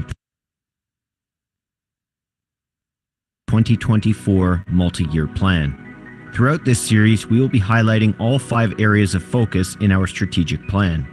Each area is interconnected and built on the foundation of adaptability, relationships, innovation, communication, accountability, and engagement to support students, staff, and our community as we learn, grow, and inspire together. In the Halton District School Board's 2020 to 2024 multi-year strategic plan, the Indigenous Perspectives and Awareness area of focus promotes knowledge and understanding of Indigenous truths, histories, ongoing impacts of colonialism, and current realities of Indigenous peoples. The HDSB's approach to providing Indigenous education is centered on the Truth and Reconciliation Commission's calls to action and the United Nations Declaration on the Rights of Indigenous Peoples. These formative documents are integral in designing and developing learning opportunities for students and the broader community to understand the historical and ongoing impacts of colonialism.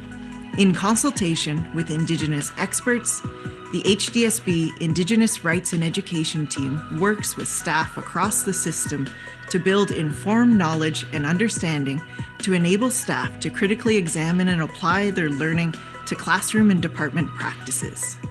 All staff in HDSB have the opportunity to take part in learning sessions from Indigenous speakers on topics such as science, Two-Spirit identities, Indigenous rights, and the ongoing impacts of settler colonialism. This year, the following learning opportunities have been provided to students across the board.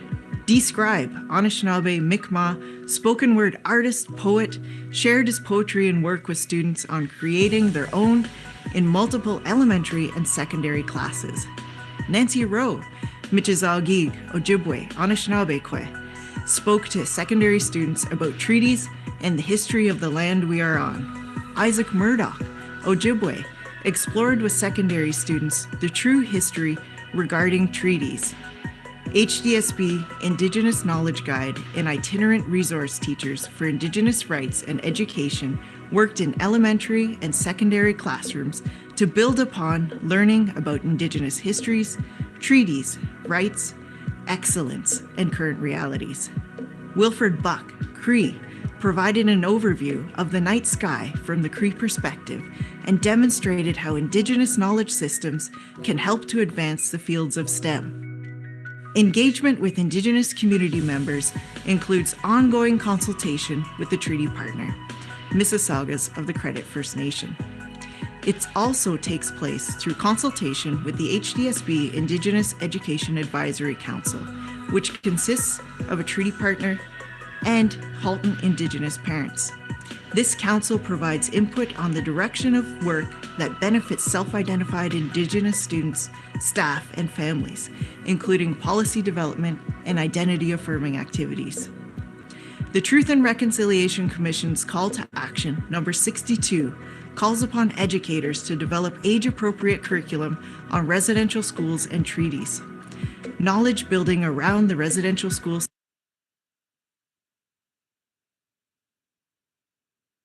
system and the historical and contemporary realities related to First Nations, Métis, and Inuit are key for all students to learn and understand. Through the principles of truth and reconciliation, the United Nations Declaration on the Rights of Indigenous Peoples is the framework for reconciliation at all levels and across all sectors of Canadian society. As treaty people, understanding and upholding Indigenous rights in treaty relationships is the basis for maintaining mutually respectful relationships. Through treaty education, students from kindergarten through grade 12 learn the importance of the roles and responsibilities of being in a treaty relationship. Students engage in inquiry-based and experiential learning opportunities to make applicable connections to this relationship. To center Indigenous voices in the classroom, educators use Indigenous voices such as videos and stories written by Indigenous authors and engage in virtual experiences with Indigenous artists, poets, scientists, authors, experts, and land protectors to showcase the beauty and brilliance of First Nations, Inuit, and Métis across this land. The HDSB stands behind and upholds the Indigenous Perspectives and Awareness area of focus in the 2020 to 2024 multi-year plan. Together, we must do more than just talk about reconciliation. We must learn how to practice reconciliation in our everyday lives, within ourselves and our families, our schools and communities.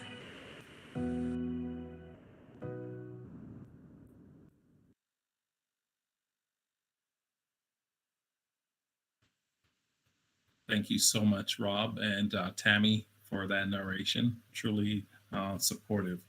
And last but not least, I just want to take this opportunity to thank Dr. Jewel Amoa for her contributions to the Halton District School Board over the last 2.5 years. Jewel has been an integral part and member of our team, and she has contributed greatly to human rights and equity. And because of her contributions, we are in a better place. I know that certainly I can speak personally in terms of my director's series and just all the work that was done. Jewel was instrumental in leading, making connections with a variety of community members and just leading the charts. I want to thank her immensely for all the great work that she has done. And join me, please, in thanking Jewel for everything she's done for our board as she seeks new opportunities. Thank you, Jewel.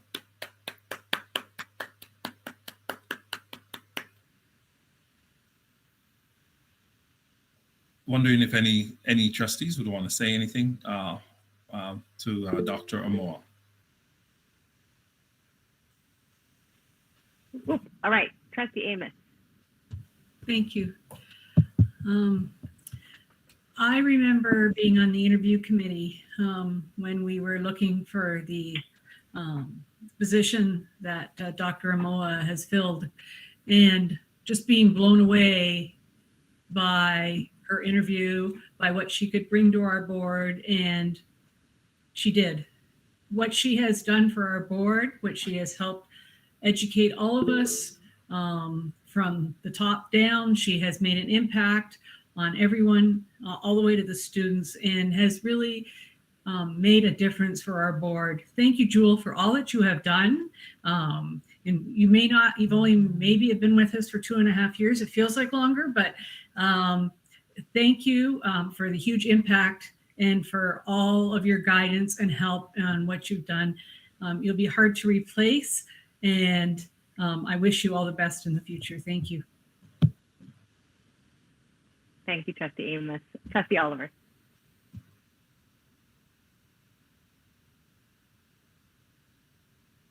You're muted, Trustee Oliver.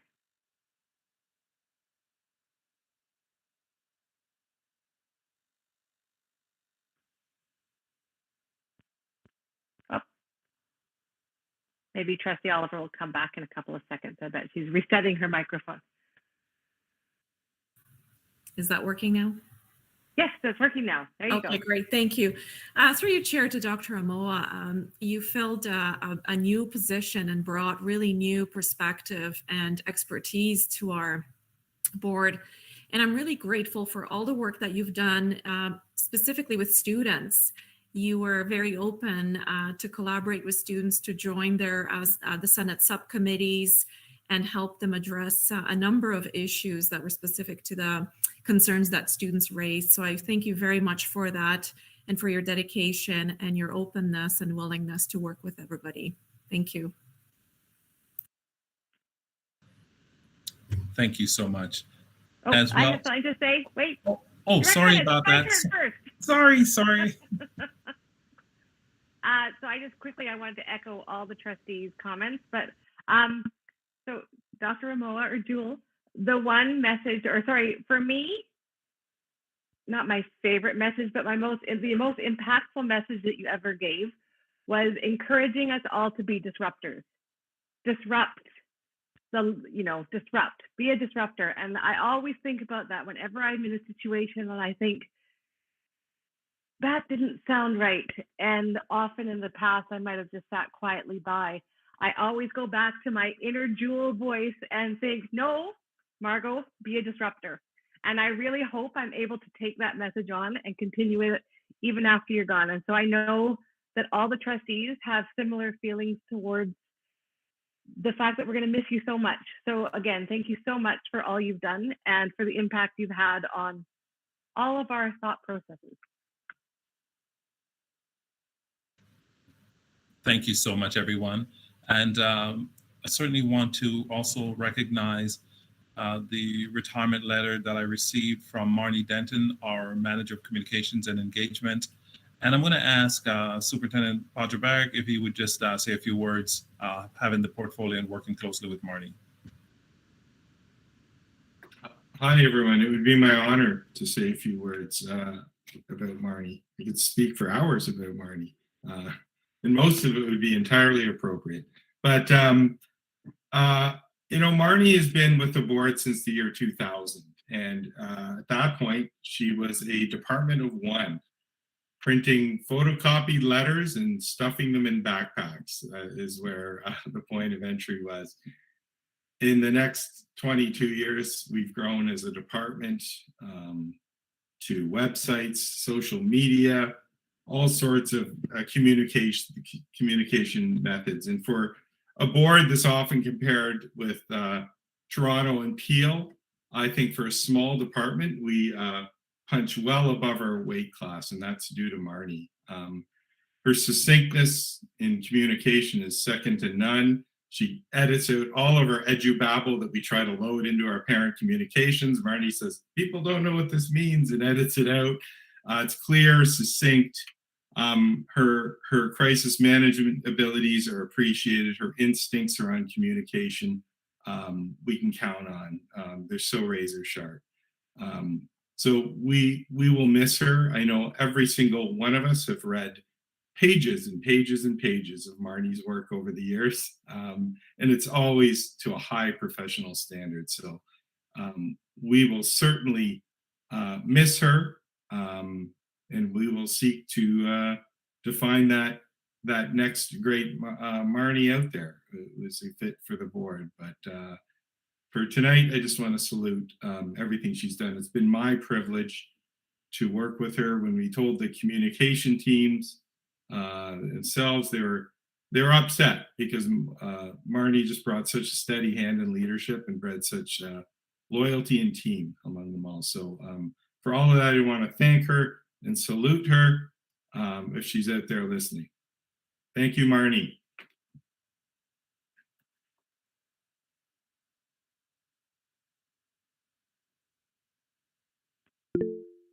Oh, Trustee Amos. Marnie's another person I met when I first became a trustee back in 2000, and I think she started shortly after I did. I'm starting to feel old here. Just as Superintendent Padrabarek said, she was a committee of one, and she did so much for this board, in conjunction with the director's office. Our communications went from 0 to 60, and we have come such a long way. The department has grown, the portfolio has changed, but our communications at the board is something that we should be very proud of, and Marnie is a big piece of that. So thank you, Marnie. I hope you're listening, and we'll have the opportunity to say goodbye, but thank you for all you have done for all the staff and students and trustees at the board, and you will be missed. Thank you. Thank you, Trustee Amos. And again, I would add to Trustee Amos's heartfelt words, but it's difficult because often we as trustees look to Marnie to give us the words to use.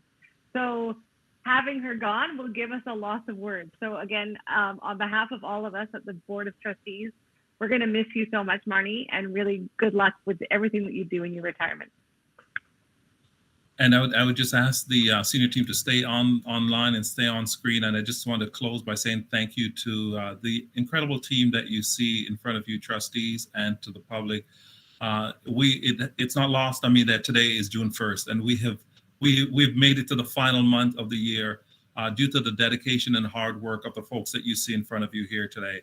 Their commitment is absolutely unmatched and just unchallenged. And so I just want to just recognize them and say in gratitude as a director to all of them, both those who are leaving and those who remain, that they are second to none. And I look forward to continuing to work with those who remain, and to those who are leaving. We just wish you all the very best. But they have been just so strong in supporting and motivating and keeping our school staff moving forward during the most challenging of times. And we couldn't have done it without them. And so I just wanted to acknowledge them publicly for the great work that they have done. And I just want to say, we've made it to the last month. We're not done yet, but we've made it to the final month. So thank you. And that concludes my report. Thank you so much, Director Ennis. Yes, we are almost there, almost to the end, almost to the finish line. And again, echoing Director Ennis's comments, you know, the team that we have here sitting side by side, I think that's the one piece that I know all the trustees really appreciate, the collaboration that we have with the staff at the board. It's just been, you know, it's been great to learn and grow with people who've been around for longer than people that are here, and for the new people as well. So it's just been a wonderful time. And so again, thank you everyone for all the hard work you've done. Thank you for your commitment to student education and success. And thank you for putting up with all of us, because I'm sure sometimes we're not the easiest people to help. So thank you, Director Ennis. Is that your report done? Oh, I keep forgetting one more. I'm going to ask Superintendent Nagoy to come on, and just want to recognize Jay, who's taking over a new role. Go ahead, Superintendent Nagoy. Thank you. And one more appointment. As the new General Manager of Financial Services, we have appointed Jay Chantavong starting at the end of June. And Jay has been with the board for 3 years, so trustees have had the opportunity to meet him during the various presentations and board reports. And Jay has also over 10 years of experience with school boards, and he has touched all the areas within the financial services. And we are very happy to have him in the new role. And transitioning over from Jackie Sweetman, who is retiring at the end of the summer. Thank you. Thank you, and welcome, Jay. And that concludes my report. Again, thank you. Thank you so much, Director Ennis. Are you sure? Yeah? Okay. All right, so now we're up to communication from the chair, and we received a letter. So it was an interesting letter because it was a letter from Communications thanking us for our letter regarding additional funding, and told us to hold tight until the new government came into place. So it was quite interesting that we quickly received a letter from the person who we didn't write the letter to. So, so just for all your attention, it is attached to the agenda. That brings us up to committee reports. Do we have any committee reports? Wonderful, Trustee Daniele. Thank you very much. Very briefly, I just wanted to say that from OPSPA, I have sent a email with the workshops from the Labor Relations Conference. I would suggest maybe having a look at the one that was presented by Sari and Allison. It was absolutely amazing about what's going on in Halton. It's absolutely wonderful to see. And I also just want to report that out of the OPSPA Labor Relations Council this morning, I found out that our very own Superintendent of HR, Sari Taha, has been made the Chief Negotiator, the chair of the Senior Negotiators team. So I just want to say congratulations to Sari. I know we know that Sari is doing amazing work, but the province is becoming more aware of that as well. In particular, thanks to Sari for accepting the title of Superintendent of HR, because I found out this morning that one of his colleagues actually goes by Superintendent of People and Culture. So just thought that was an interesting thing. I wanted to pass that along, but congratulations, Sari. You're doing great work and we really appreciate it. Awesome. Thank you, Trustee Daniele. And again, Superintendent Taha, thank you so much.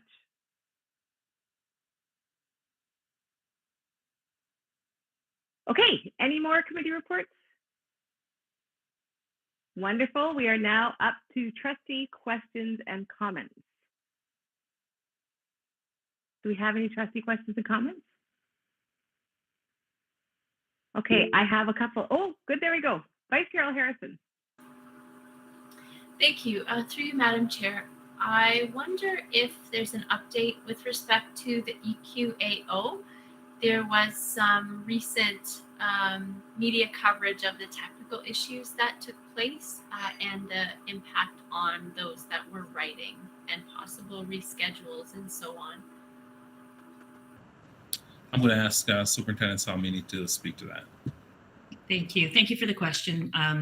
Through the chair to Vice Chair L. Harrison, we have had some issues in Halton, but they're different for every school. So what had happened is that EQAO was having technical difficulties, and so many of our schools did have days scheduled during that time period, but others did not. So they wouldn't have been affected. So our schools have individually communicated with families if their children have been affected. I'm pleased to say that things seem to be back up and running over the weekend. They had fixed the issue and they were testing on Monday and Tuesday. And as of today, we haven't heard of any issues at any schools. So we're hoping that that everything has been resolved.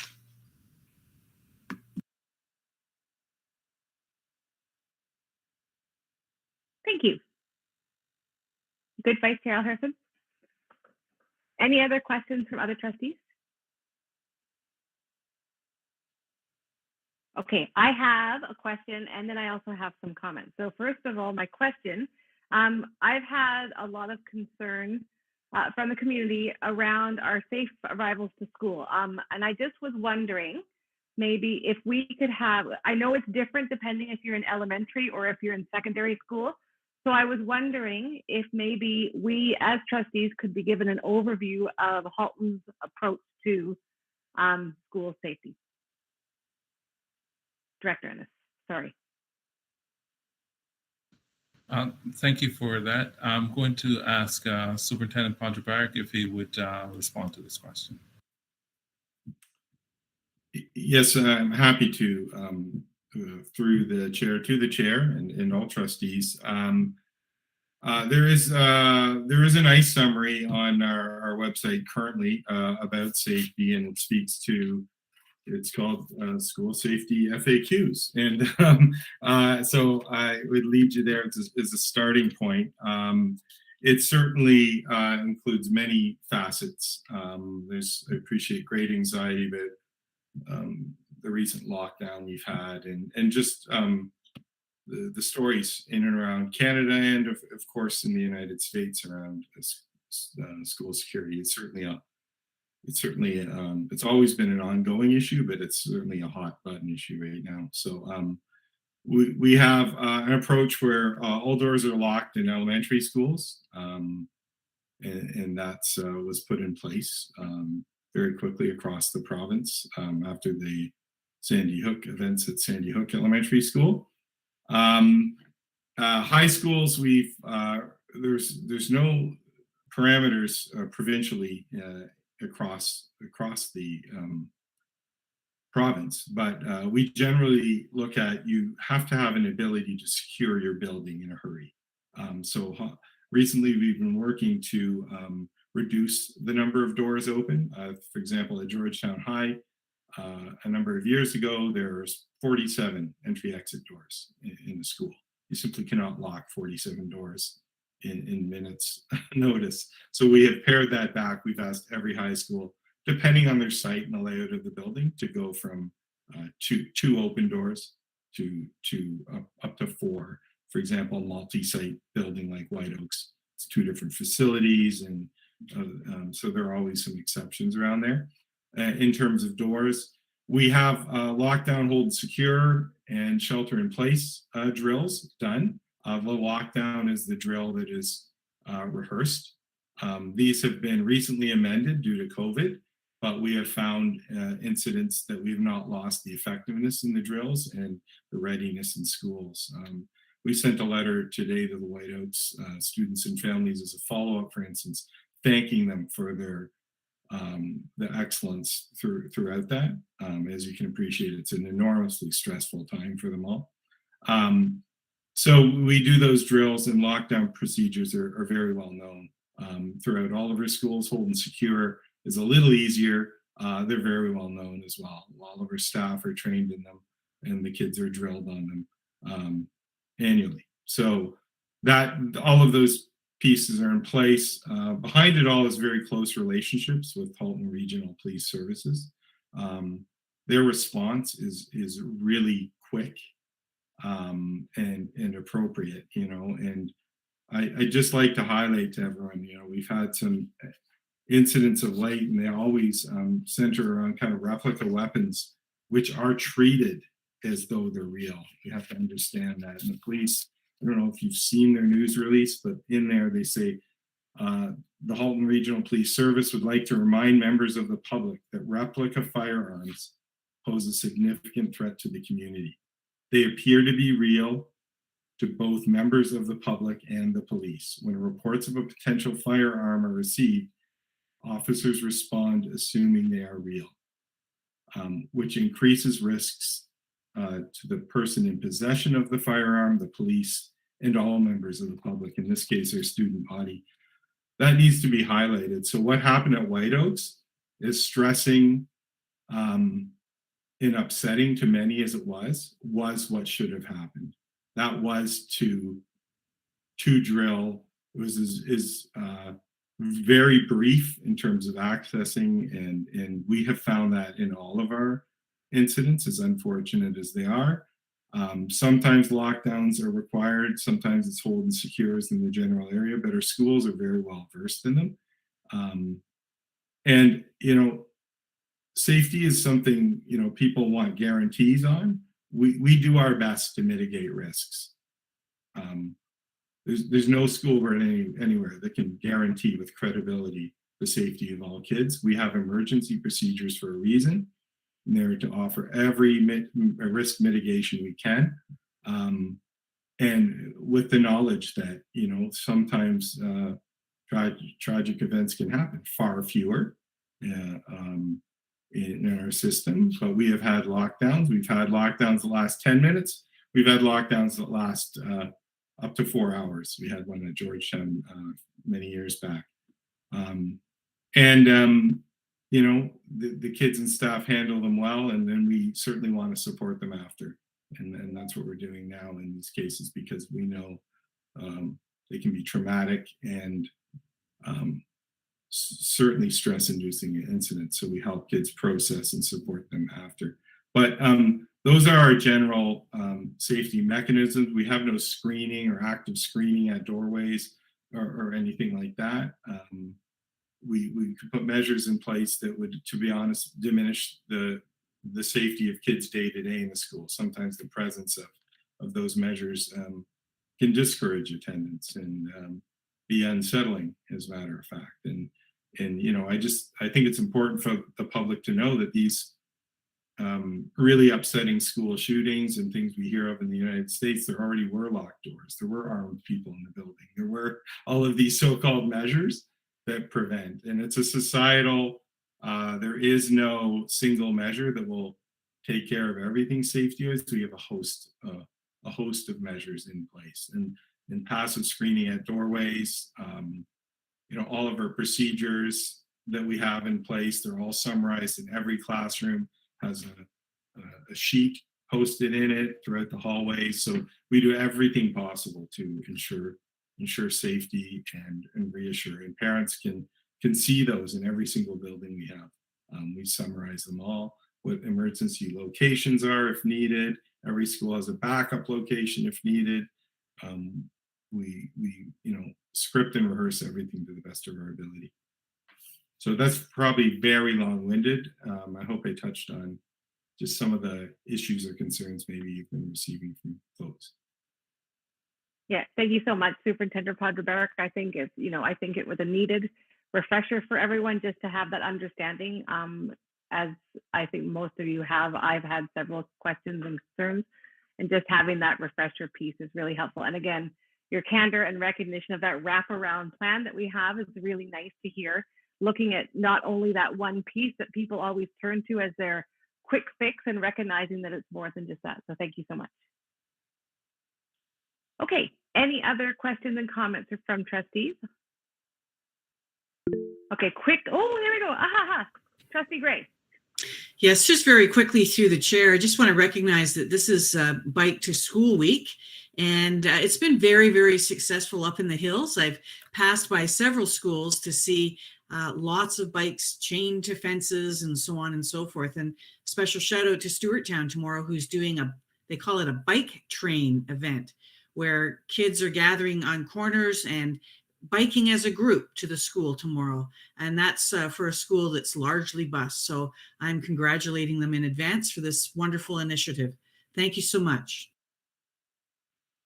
Thank you, Trustee Gray. And I quickly too want to give some shout outs. I went to McQuendam schools this morning, and I actually didn't think I was going to be there so long, but I was actually there from 9 till 1 o'clock and participated in the McQuendam Amazing Race. And they took me through all the different classrooms and showed me the great community that they had built. I saw risk takers, I saw go-getters, I saw children being comfortable in asking difficult questions. It was just such a great opportunity. And I just had to say thank you to the principal, Rosemary Caruso, for allowing me to visit today. And then quickly also for all of you, graduation season has started, as we all know, and I had my first graduation last night with Nelson High School, which was a lot of fun too. So again, shout out to them as well, because I do think that's something we used to do a lot of in our meetings at the end, was kind of do shout outs to little things that we have been to, little things that schools have done that have been so amazing. And we've kind of moved away from that, and it would be really nice to have, I know it adds something on, but we're only at 9:30. So it's just nice to have that moment of recognition for all the hard work that our schools are doing to try to create that great Halton spirit. So with that, is there any other questions and comments from trustees? Okay, wonderful. We'll now turn to public questions. So as we all know, on the website, there's a button on the live stream page to allow members of the public to ask questions at our board meetings. Questions can be answered during this meeting, particularly those related to agenda items, or at the following meeting. Multiple questions received are similar, will be grouped so that we aren't repeating ourselves, and will not be attributed when necessary, and occasionally made that multiple people ask the same question. And questions that contain language that are hateful or discriminatory will not be considered. So Vice Chair Harrison, have we had any questions from the public this evening? No, we have not. Your sound is a little funny as well. I'm sorry? No, but it's a little hard to hear right now. I'm sorry? We've not had any questions, no. Okay, good, awesome, sorry. It's hard to hear you. Okay, wonderful. So everyone out in the public, don't forget, there are many opportunities for you to ask questions of the Board of Trustees and staff at the Halton District School Board. Probably the first and best way is to contact your local trustee. They're always willing to send you an email back or talk to you on the phone. You then have this opportunity at the board to ask questions. And of course, you also have the opportunity to delegate or to not delegate. Or yes, it is delegate the board. I'm right, to delegate the board. Trustee contact details are available on our website. Now, we need to rise back into private session. So, Trustee Amos, would you like to make a motion to rise into private? Yes, I would. Thank you very much. Thank you very much. And Trustee Gray, will you second that? Awesome. All right. Is there any discussion, debate around rising back into public or into private? Are there any objections to moving into private? Wonderful. Seeing none, by unanimous consent, we are now back in private session. Have a good evening, everyone who doesn't need to stay. And thank you so much for our public for tuning in.